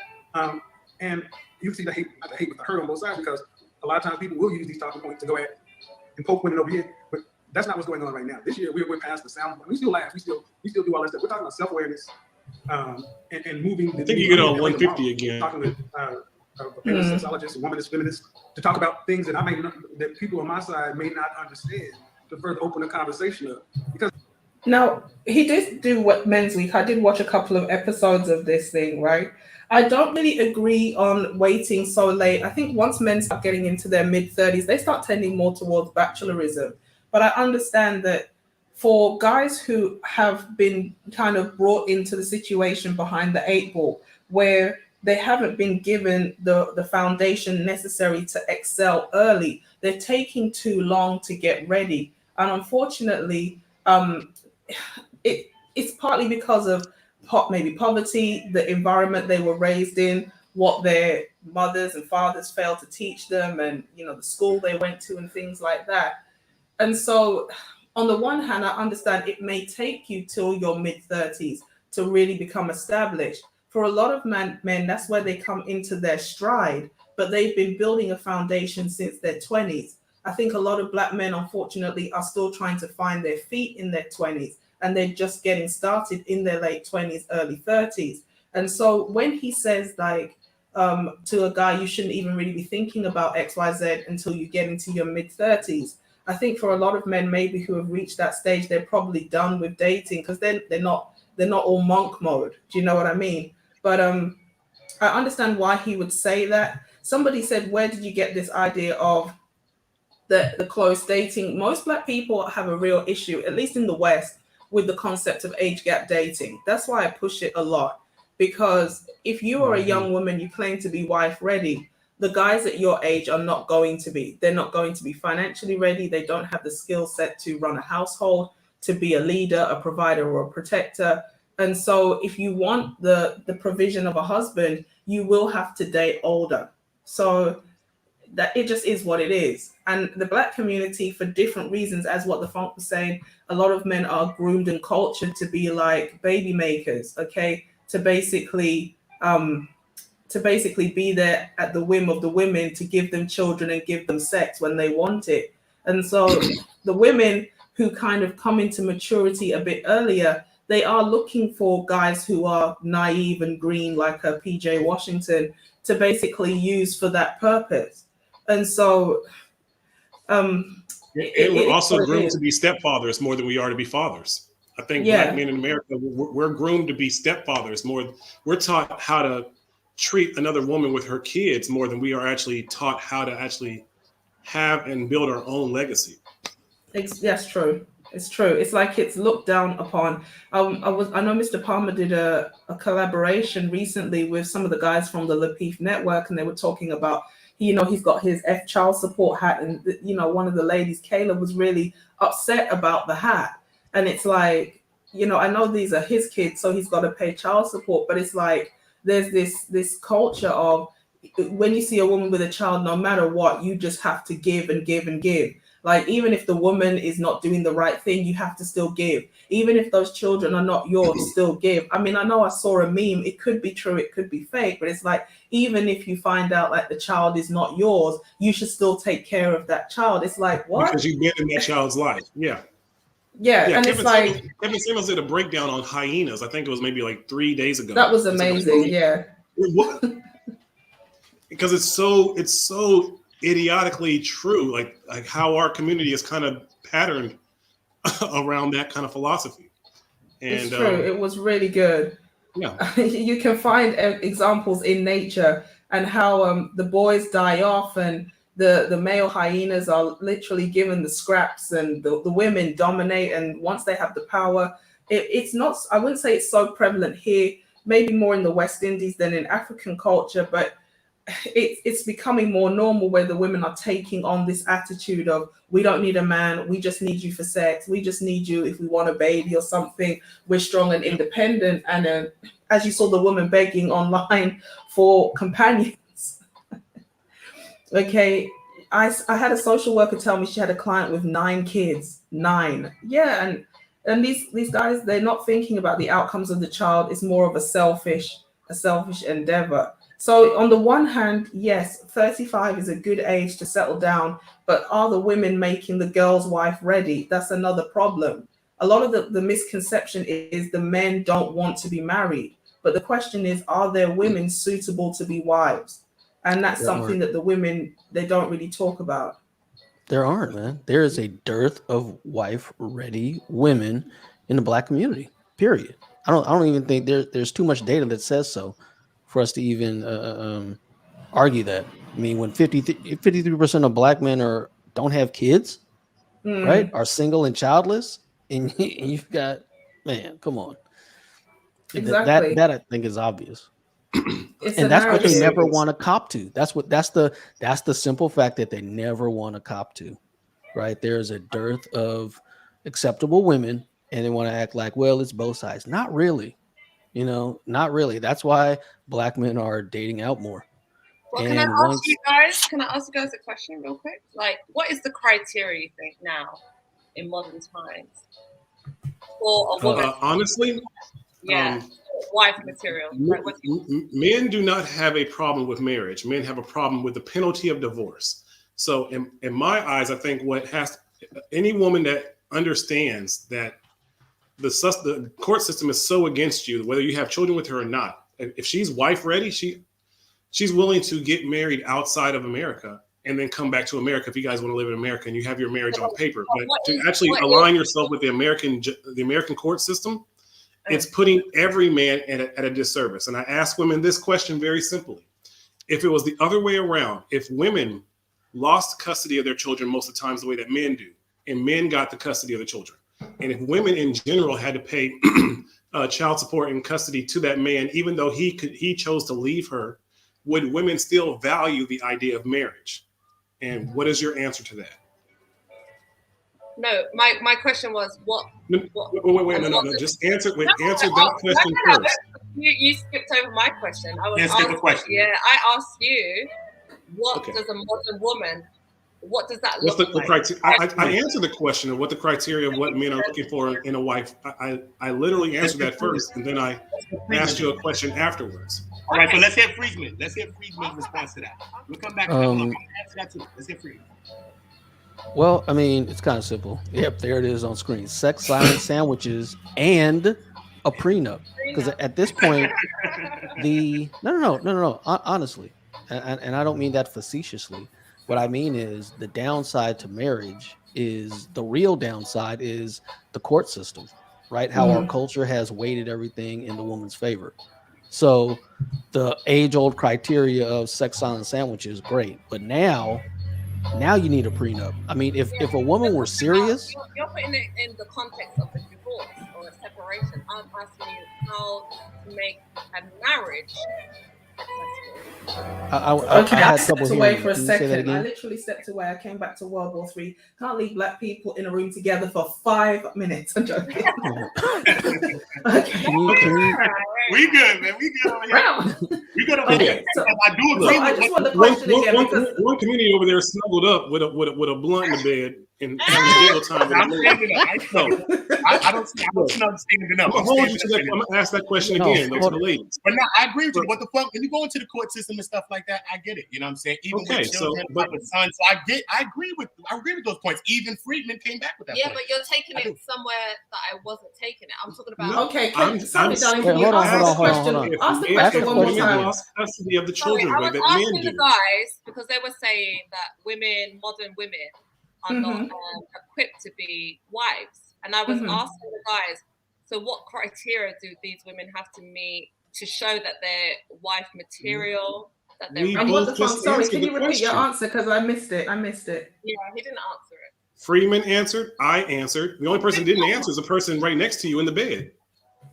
Ask him. Right in the bed, man. Exactly. I'm not asking. Why are you Standing up, man. I'm in the bed. I'm gonna drop you down. I swear to God. I'm in the kitchen with the water. That's Oh, water. boy. That's I'm gonna water. remove- I'm in the kitchen. I'm so tempted to have my fingers on the remove button. My fingers on the remove button. Yeah. Let me take you down for 5 seconds. You put me in the bed. No, I miss you. Come back. Go back there. So no, seriously. Let's just move past that point, shall we? Okay. Yeah, let's move. Let's carry on. Let's do a Kevin Samuels and skip over. Okay, so shout out to TS in the building. I see that TS combo. Sorry, the idea of traditional wives has a negative view in this modern individualistic technological society. Traditional masculine traits are now viewed by feminists as progress for women. Thank you so much. I think you're new in the building, so really salute to all the new people that came through today. It's really good to see you in the chat. The thing about it is this: men are more traditional than women, and men have been more consistent than women. For the most part, men have not really changed, okay? It's the women who have moved and the men have kind of more adjusted. Men want a woman who is supportive. They want a woman who is kind. They want a woman who is a nurturer. They want a woman who is going to be that good cheerleader, as I think Kendra was saying, just a great support system. We're going to go into what it means to be a feminine woman. The only thing is this: you cannot turn Mr. or Mrs. Wrong into Mr. or Mrs. Right. If that person is not right for you, it doesn't matter how much you bring to the table. If you guys are not compatible or that person doesn't see you that way, it doesn't really matter. You could do everything or nothing. That person is either going to accept you or not because of what they personally want. But, men don't want women who are combative. They don't want women who are disrespectful. They don't want women who are going to put them in harm's way. For example, it's not just about running your mouth somewhere. For example, going out in a certain time or dressed a certain way that's going to garner a lot of attention, it can cause problems. And so men who are, and again, it depends on the type of man. A compromised man who is weak with nothing, going on in his life, he's going to tolerate a lot more because he can't say anything. Whereas a man who has his stuff together is obviously going to have standards because he understands his worth. So it does depend on the man. And, from a biblical perspective, we're not talking about boyfriend and girlfriend. We're talking about husbands and wives. The wife is supposed to be a suitable helper for her husband. So the man is supposed to have the vision, and the woman is supposed to assist him and support him in accomplishing that vision. And so there's certain things that are generally true. I did a whole video on this recently about not giving boyfriend privileges to husbands, or not treating a boyfriend like a husband. There's 2 or 3 videos like that. And basically the point is this: there's a difference between a boyfriend and a husband because of the level of commitment. There's a difference in the level of responsibility. You take a vow and you are, vowing to take on a role. You have an obligation, and so does your husband. He is obliged to take care of you, to look after you, to provide and protect for you. And in return, you offer submission, cooperation, nurturing, and all the other feminine traits. And so, for the most part, men haven't changed. They're just responding to what women said they wanted, which was a deregulated sexual marketplace. They wanted to be able to sleep with whoever they want and still retain their value. But unfortunately, it's like, why would I buy a cow once I'm getting all this milk for free? So women have made themselves redundant, because they tell men, I want you to cook, I want you to clean, I want you to take care of the children. And of course, if you're married, there's nothing wrong with that. You can't take your wife for granted, even if she's a housewife. It's okay to wash a dish sometimes, brother. But at the same time, if the man is doing everything for himself, the only thing he really does need a woman for is sex.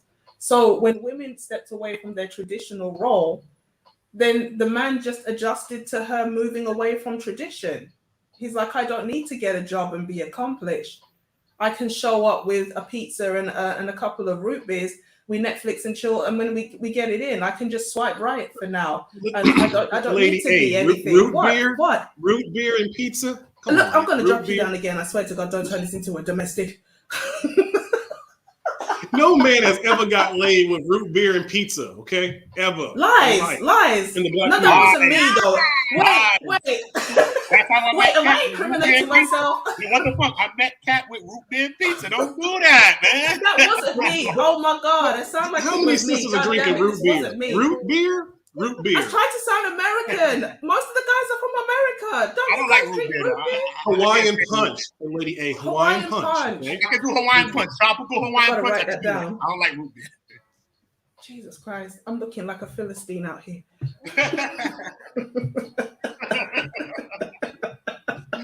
Ginger beer if you're smart. I should have said a KA. That would have shown my authentic beer. blackness.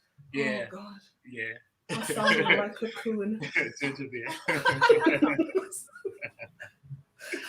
They're already not quite convinced I'm black, and this is so not helping. Okay, the women are likely like this because nearly all consequences have been removed for women's actions. Change the rules. Women are actually not that important. What? I'm gonna block you. So shout out to What the Fun said, please hit the like and the subscribe. Let's get this thing over at 1,000. Okay. This is what do men want? Question seems disingenuous. Men have not changed. Yeah, I agree. Men have not changed. The modern woman does not want to be a traditional woman. It's that simple. So let the modern woman fall. I agree. So root beer and pizza is the trick, lady. Yeah, that's where you've been going wrong, actually. But look, I'm giving you too much game, conservative. You're gonna have to pay me $1,000 an hour for me to tell you what kind of root beer and what topping on the pizza. Okay, all right. It's true. Men, one of the biggest problems out here is too many people are trying to turn the wrong person into the right person. You've got to work on yourself. You've got to know who you are, what you want, and then when you date, when you meet someone with whom you're not compatible, be willing to walk away. You cannot turn the wrong person into the right person. But for the most part, men are traditional. They haven't really changed. Okay, it's women who kind of want it all and then often just sadly end up with nothing. Okay. Cherry Coke's decent. Not the Philistines. I have an errand to run. No, don't leave. Shout out George Golden. Shout out to Freezer. He laughing in the place. Okay, so let's continue. All right. Because that's what we have to get to. We got to end up, for whoever want to be involved with whoever, we got to end up having a better conversation, because while we're separate, fighting, everybody else just eats off of us. True. That's really what that looks like. So. Okay, Kevin. So since we get we got to get down to the business chat. Go ahead. Now, do you think a man can have sex 3 times a night for the rest of his life? Those guys can't. They can't. Not for the rest of his life, no. Well, how many times they gonna be able to do it? Depends how much he's working. Now, why is that so important? Like, why is that so important? Her brand.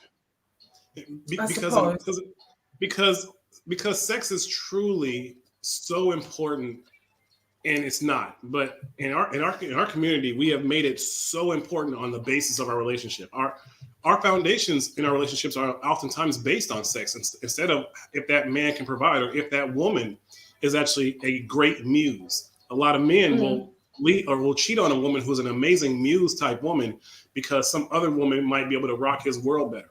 And a lot of women will completely destroy a good man because some other man can have sex with her better. That's been embedded in us. That's part of that's some of the programming that's been beat inside of us as a community. That's truly important when in actuality it's not. Mm. Yeah, I agree with some of those points too, bro. But I just think that when it comes to us, a lot of times, I think that everything's been flip turned a lot, right?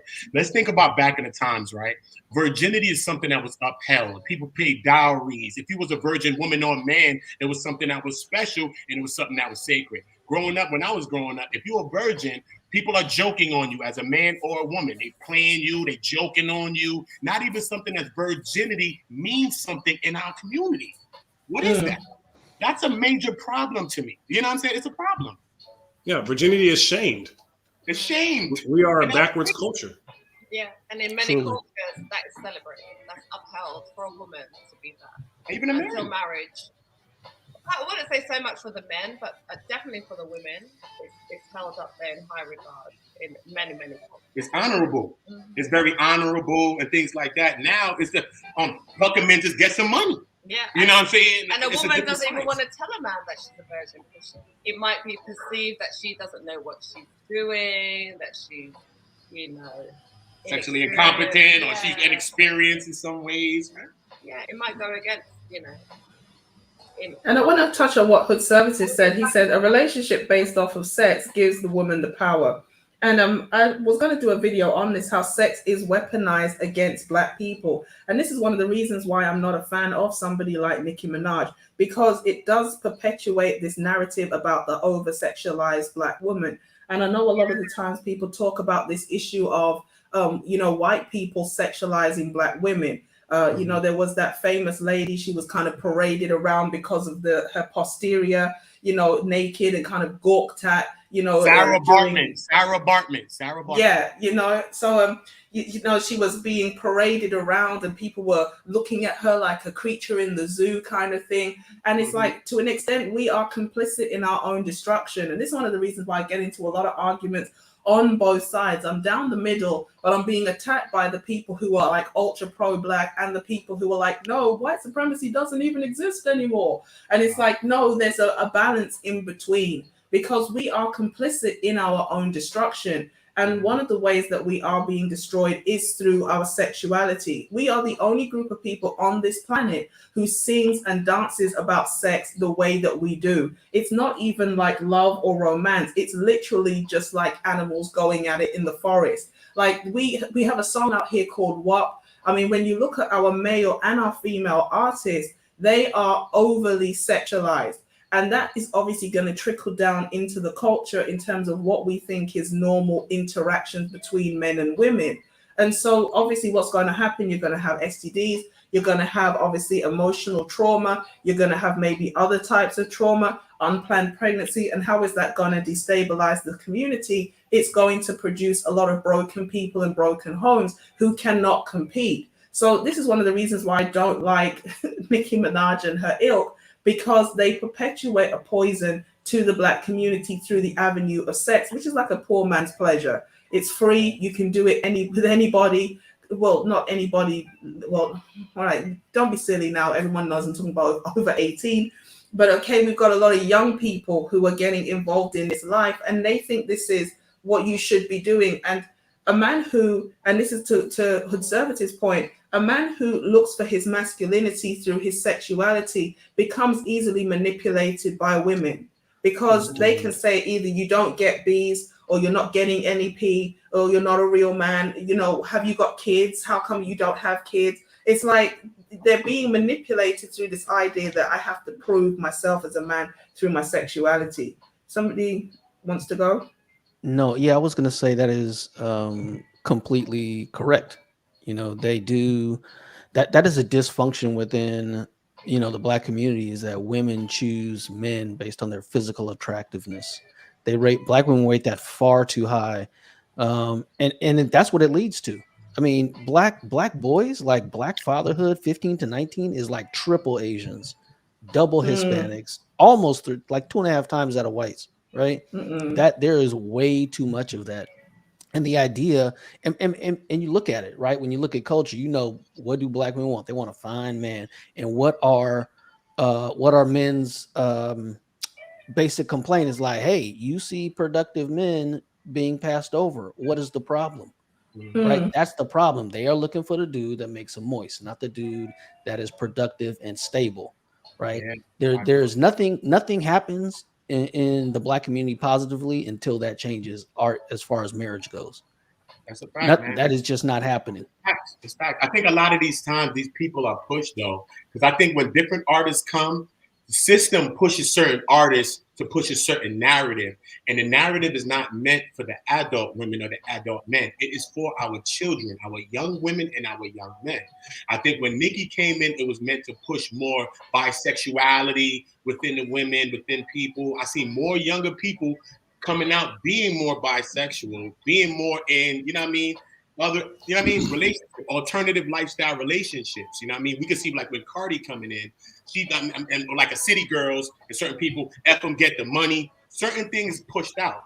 But I think that with Nicki coming in, because she's probably not bisexual at all. Her name is Nicki Minaj, right? But at the end of the day, all of the music and the things that she's pushing is more like bisexuality and things like that was pushed. Like one person said in the chat, idea of being scissor sisters. You know what I mean? Like, I agree. I think that Nicki came to promote that, and that's where all the sexuality, and maybe that's why even the sex 3 times a day was a major thing for her to speak about, because she just pushes that sexuality a lot. True. Alice Bailey, we've always got to go back to Alice Bailey. Sorry to cut you 1 second. New Age agenda, the ushering the whole planet into the occult. Like I said, look, you know I wear the tinfoil hat with pride, guys. You guys just leave me alone, okay? Just chill. Okay, New Age agenda. Number 6, make homosexuality an alternative lifestyle and debase the arts. Number 7, make it run mad. Okay, so what we have now is completely debased artwork. Okay, we're calling everything under the sun art, and ultimately it is corrupting the nation. It's degrading our morality. Sorry, who did I cut off right there? I think it was me. I was about to say something, but go ahead. No, that was all I wanted to say. Sorry. Black women are so over-sexualized that men alone aren't enough. So many fall somewhere on the alphabet soup spectrum. Can you bring that back up, antisocial? I just want to see that thing that you just brought up. I just want to take a picture of that list. You know what I mean? I already took a picture of it, man. I can send it to you. A quick picture. I just want to take a quick picture of that, because this right here is serious business. This is true. Thank you, sister. You got it? Yeah, I got it. Cool. Hey, so one community, there's a stone temple in Georgia. I forgot the name of it, but I can send it to you. But there's actually a stone temple where it has like commandments just like that. That's the Georgia Guidestones. I've seen that. Yep. Yeah. Right. I never saw that. I've seen that. Yeah. Yeah, I probably did. I'm gonna put my email. Yeah, the Georgia. Look it up on YouTube. You can see it all. I will. They hide the truth in plain sight. They really do. Yes. The world's a stage. Yes. I mean, the thing that was crazy about the Georgia Guidestones is apparently no one knows how they got there. No. No one knows where they came from. People walk by that. It's like a walking trail, right? In between that, and they go right by it. They don't even know. They don't even pay attention to it. But it's like, how did that get there? Who built it? We could do a whole live about like actually breaking down each of those commandments and speaking about them. Obviously, the thing that's most scary is it says to reduce the population to 500,000, and I don't think that's really possible unless it's talking about reducing the number of people in the know. Okay, maintain humanity under 500 million. Sorry, 500 million in perpetual balance with nature. So people are and that's why a lot of people are saying, I'm not even going to get into these different things, but you can see the stones right there, and they're written in a number of languages as well, so people can come from all over and basically see. We can all have a conversation with our tinfoil hats on one day. Yeah, we have to. One day when I'm off, and we can just have an open panel and we talk about any and everything. So the Georgia Guidestones, it's scary. Yeah, that is. It is scary. Really, it is really scary. I thank y'all for bringing more awareness to this. For real, it's very scary. I just think that a lot of times, like America and these systems, I think they're just like microcosms of like Rome. Everybody's striving to be Rome. Rome was the ancient power in that time. The homosexuality. If you was a Roman leader and stuff like that, you had a 13-year-old boy that you was dealing with in internship or something like that. So at the end of the day, I think that a lot of these systems that's being pushed now in America are just the same systems that was pushed in Rome. And America just want to be the new Rome. It's true. I agree. It's crazy. Well, we're going back into Babylon again. It's all about Babylon. Bringing back Babylon. In terms of Babylon that was dead, the beast system that appeared to be dead is being revived. So that's where we're at with it now. Okay, I think we're getting close to the end. So let's just run through the last few minutes. That's why I say it's different. But wait, listen, listen, hold on. How many times should a man expect to have sex? What is, in your opinion, how many times should a woman give their man sex a week? A week? Mm-hmm. I'm a fan of the as often as he wants it. Agreed. Hold on. Because here's the thing. Here's the thing. You look at, like I said, I look at guys. Most guys I'm talking to are working 10, 12-hour days. Bernie Mac said it. I'm gonna come home and give you 50 strokes. You count them if you ain't got time. Most dudes trying to walk around like they porn stars. Look at man, get good at foreplay, eat some pussy, and get on. If you're lucky. Oh.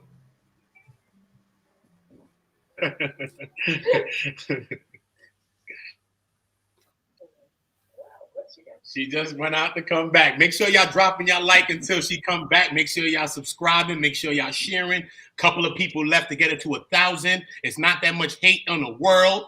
Make sure y'all liking. Make sure y'all subscribing. Okay, I already shared this. If you don't have a community tab, share this live on Facebook. Facebook helps these lives. Get the anti-social, socialite, get the information out there. Subscribe to the channel, drop y'all likes, turn the notification bells on, okay? And make sure you're sharing this to either YouTube or share this to Facebook. Thank you, much appreciated. Sorry about that. Just dropped out of my own stream. It's all good. Hi, everybody. Never worked with animals, children, and black women in tech. Okay, so don't you limit the black woman. I said, don't you limit the damn black woman. No, I'm really sorry. So yeah, what were you guys saying while I was very? He was showing out your channels to try to get you. We're gonna get you to 1,000. I really hope to get you to 1,000 in the next few videos. I just want everybody to know I ain't about nothing. But if you like the discussion, please just like the discussion. All right. Hear it. But like I tell people, if you don't have community tabs, I have a community tab. So I have a couple of monetized channels. So I will share this live on all my channels. But sharing it on Facebook as well is very helpful. Share these discussions. So I got kicked off of Facebook. No, I want you to share these I'm talking about the people that's listening too. You can share these types of lives specifically into a specific group. If you don't want to share it directly to your channel, come into a group, go find a group that you think this conversation pertains to and share this live into that group. And let's see what that does. So this is what we have to do. Definitely. Shout out to TS Combo. He says, in my opinion, culturally, we confuse attraction with lust. A personality can be attractive. Highly attractive people, 9s and 10s, usually are more shallow. Pushing lust for marketing purposes is low bar. And I agree, because at the end of the day, a lot of people, they endure a lot of trauma. Obviously, if people are making a lot of mistakes sexually, that's big business. Making people sick is big business, because once you make them sick, then obviously you have to sell them so-called solutions to heal them. So they sell you fast food and sugary food so they can sell you diet products, gym memberships, and exercise equipment. Okay, they're going to sell you a lifestyle that's going to make you mentally and physically ill so that they can then sell you therapy it's all about follow the money. There's always a trail of money. And so promoting this culture of feminism obviously doesn't work for the individuals, but it generates a lot of cash for the people who profit. This is one of the reasons why I say, BLM, the community or the society lets you march in a BLM march because it doesn't accomplish anything, but it does generate a lot of money. You've got to police those people, clean up the mess, arrest some people. Maybe somebody might die or something. You've got to bury them. Like BLM marches don't accomplish the goal, but they definitely generate cash. That's why they allow you to do it. So you've always got to follow the money. Okay, follow the money. So they're going to promote a lifestyle which is corrupt because that creates a lot of dysfunction that then they can profit off on the back end. It's passive eugenics. Convince the undesirable to terminate pregnancies, overindulge in artificial non-life producing sexual lifestyles and relationships. Both will reduce replenishment rates. Definitely. Okay. And again, we're talking about, Cynthia and her abort black male babies. Again, she's on that team, What's saddening is the black boule and entertainers lack the courage and integrity to put their people first and not push these passive eugenic agendas instead of endorsing it. Well, and that's why I said they're shills, they're paid. Okay. They are highly paid, but they're still employees. So they've got to agree with what the system and the machine is telling them it wants them to do. Okay. I don't know why my finger's so heavy today. Because we don't have all that time. You get old, our back hurt, it gets out. And what Nikki doesn't realize is as women get older, a lot of them want less sex as well. There's an assumption that women just want to be sexually active 24/7 like they were in their 20s. And that's not the case either. As women's hormones change, they also want to have less sex, which is why a lot of men end up actually in sexless marriages. So the fact that she would ask this question, it shows a little bit of ignorance on her part. When you get older, I think a healthy sex life 2 to 3 times a week is what most people are doing because they got kids. Yes, no, I But when you're single, no kids, whenever you want to. Yeah. Well, she's like, I don't know about that. No, I understand because yes, things change when you have to be looking at your baby, and I get it, I totally get it. But let me ask you something. Do men really want? Because I was having this discussion 2 days ago. Do men really want a woman to be all up under them, oh baby, hi, yeah, ooh, or do they just say they want that, and when they want that, and when they get it, they be like, because I feel like me being mean is what, yeah. The late great Patrice O'Neal said it the best. We want you around, but not around. He made a comedy bit where he said, we want you in the house, kind of like around the corner in the vent somewhere. We kind of want you to be like a cat. You call a cat's name, hey, babe. Okay, you there, cool. We just want to know you're in touching distance. That's really all we were, because we really and I feel like I'm like a man. I feel like I'm, a lot of people throughout my life would tell me that I'm like a man. Because I remember people would tell me I shouldn't expect as a woman to have a climax every time I do it, right? Like Hilton. And I said, excuse me, are you out of your fucking mind? Why wouldn't I want to climax every time I have intercourse? Just like you want to climax when you have intercourse. And I was accused of being like a man. Not in my, this is years ago. And I knew that wasn't gonna work, child. Because it's not only about you. Well, what do you think about that? Well, so when I go to LA, I'll be talking to sexologists. Shampoo dream. There's a lot that men don't understand about sexuality. Most guys, you ask them what the Kama Sutra is, they don't know what it is. They don't know anything about tantric sex. They don't even know that. You couldn't even show them the anatomy of a vagina. They can understand parts. Just weren't taught. So, if you know what you're doing, you should have as much orgasm. You should. You're multi-orgasmic. You can have more than we can. That's right. So the point is that I think that was part of the purpose of going down there, to have this conversation, because women's sexuality is so misunderstood by men. So a lot of guys make comments about women and not knowing, and they make decisions based on women. And I say ultimately, if you ain't getting married, what the fuck you care about a woman's body count and who she fucking okay? You ain't gonna take ownership of it. And if it's yours, you need to learn what to do. Because well, if I was a man, I would still care about who a woman is fucking. Just safety, as long as it's clean. I'm talking about there are guys who worry about things. Here's the thing: there's ownership and then there's dating. We do a lot to disqualify one another, and we got enough stuff already disqualifying us. Oh, right. To put women down. Yeah, I mean, or to discount men too. And I'm like, well, in the context of a relationship, it's different than people who would out here just hooking up. If you're gonna just be out here hooking up, you need to be. I would assume you would want to have a good sexual reputation. You want to be a dead layer or a weak fuck. That's not a good look. No. People are like, I'm so lost. No, I'm not lost. No, I'm talking about people. I want to put it on. I want to put it on the person. I don't give a shit. Well, yeah, I seem to be. I heard. What were you talking about? The blood. What is a blood? What is that? Blood clot? I'm serious. I know. What is that? No, it's just a term that my family, my Jamaican people who I love very much, it's just a curse word that they use. Like with a blood clot, you deal with pussy. You understand? So. All right, I've heard that before. I'm like, I didn't know if it's a curse word. But good to be on here with you. You got any other questions? Because I got.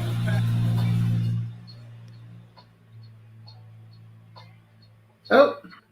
Gotta finish talking to my people, but I want to tell you that I appreciate you joining me tonight. Appreciate it. And I don't want to, and to everybody that's wanting me to this gentleman or anything, I'm not going to do anything because I don't have proper information and I don't do shit to get attention or to get clicks or to do no clown shit. If I hear something and I understand the context and Kevin and I wants to talk, then we'll talk. But I'm not just here to diss nobody. So Appreciate Kevin, if I say anything you don't like, feel free to talk about it. I will. Okay. Kevin, we're gonna have to have you on Queen Radio in a month or two, okay? Let's do it. All right. Take care. It is what it is, guys. So that is the end of the piece. What do you guys think? I think it was a masterpiece by Kevin because he's about to use this to propel himself forward and his message. So that's what I think overall. Yeah, it was a good interview. Nikki was interesting. She made me laugh. Yeah, Nikki is like, but I think there was a lot of unexplored dysfunction. A lot of it. So, and that's kind of what we've been here doing, unpacking that and yada yada yada. So, but overall for Kay, I think it was a good interview. Yeah, Kevin handled it masterfully as he always does. So I really appreciate him kind of giving us an opportunity to look at what he was saying and what she had to say. Let her speak. Sometimes it's a trap when we talk too much. We end up saying something we later on regret having said.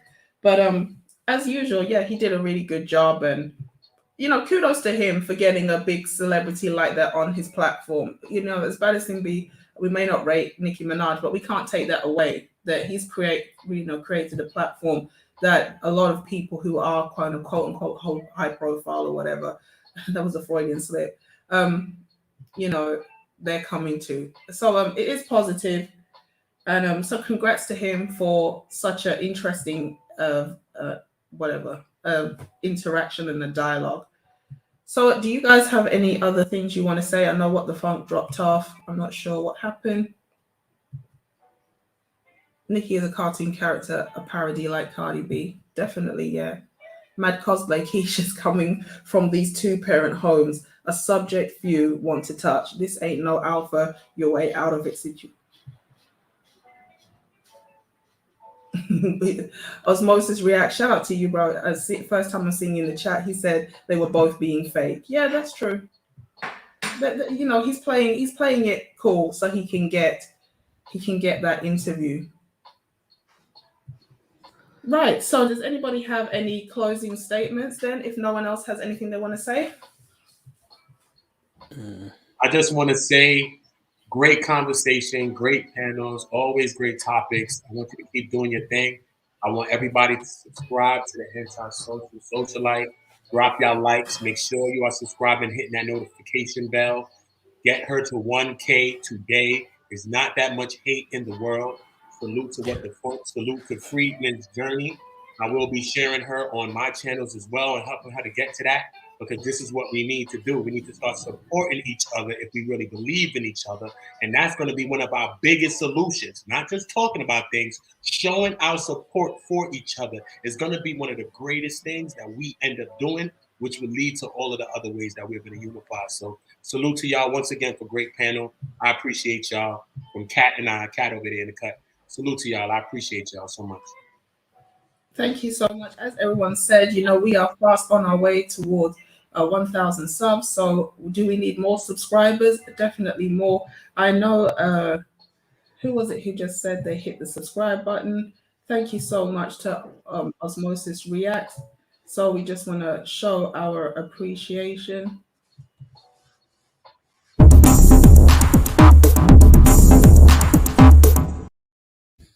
Also, to you guys who just hit the follow button on Instagram, thank you so much.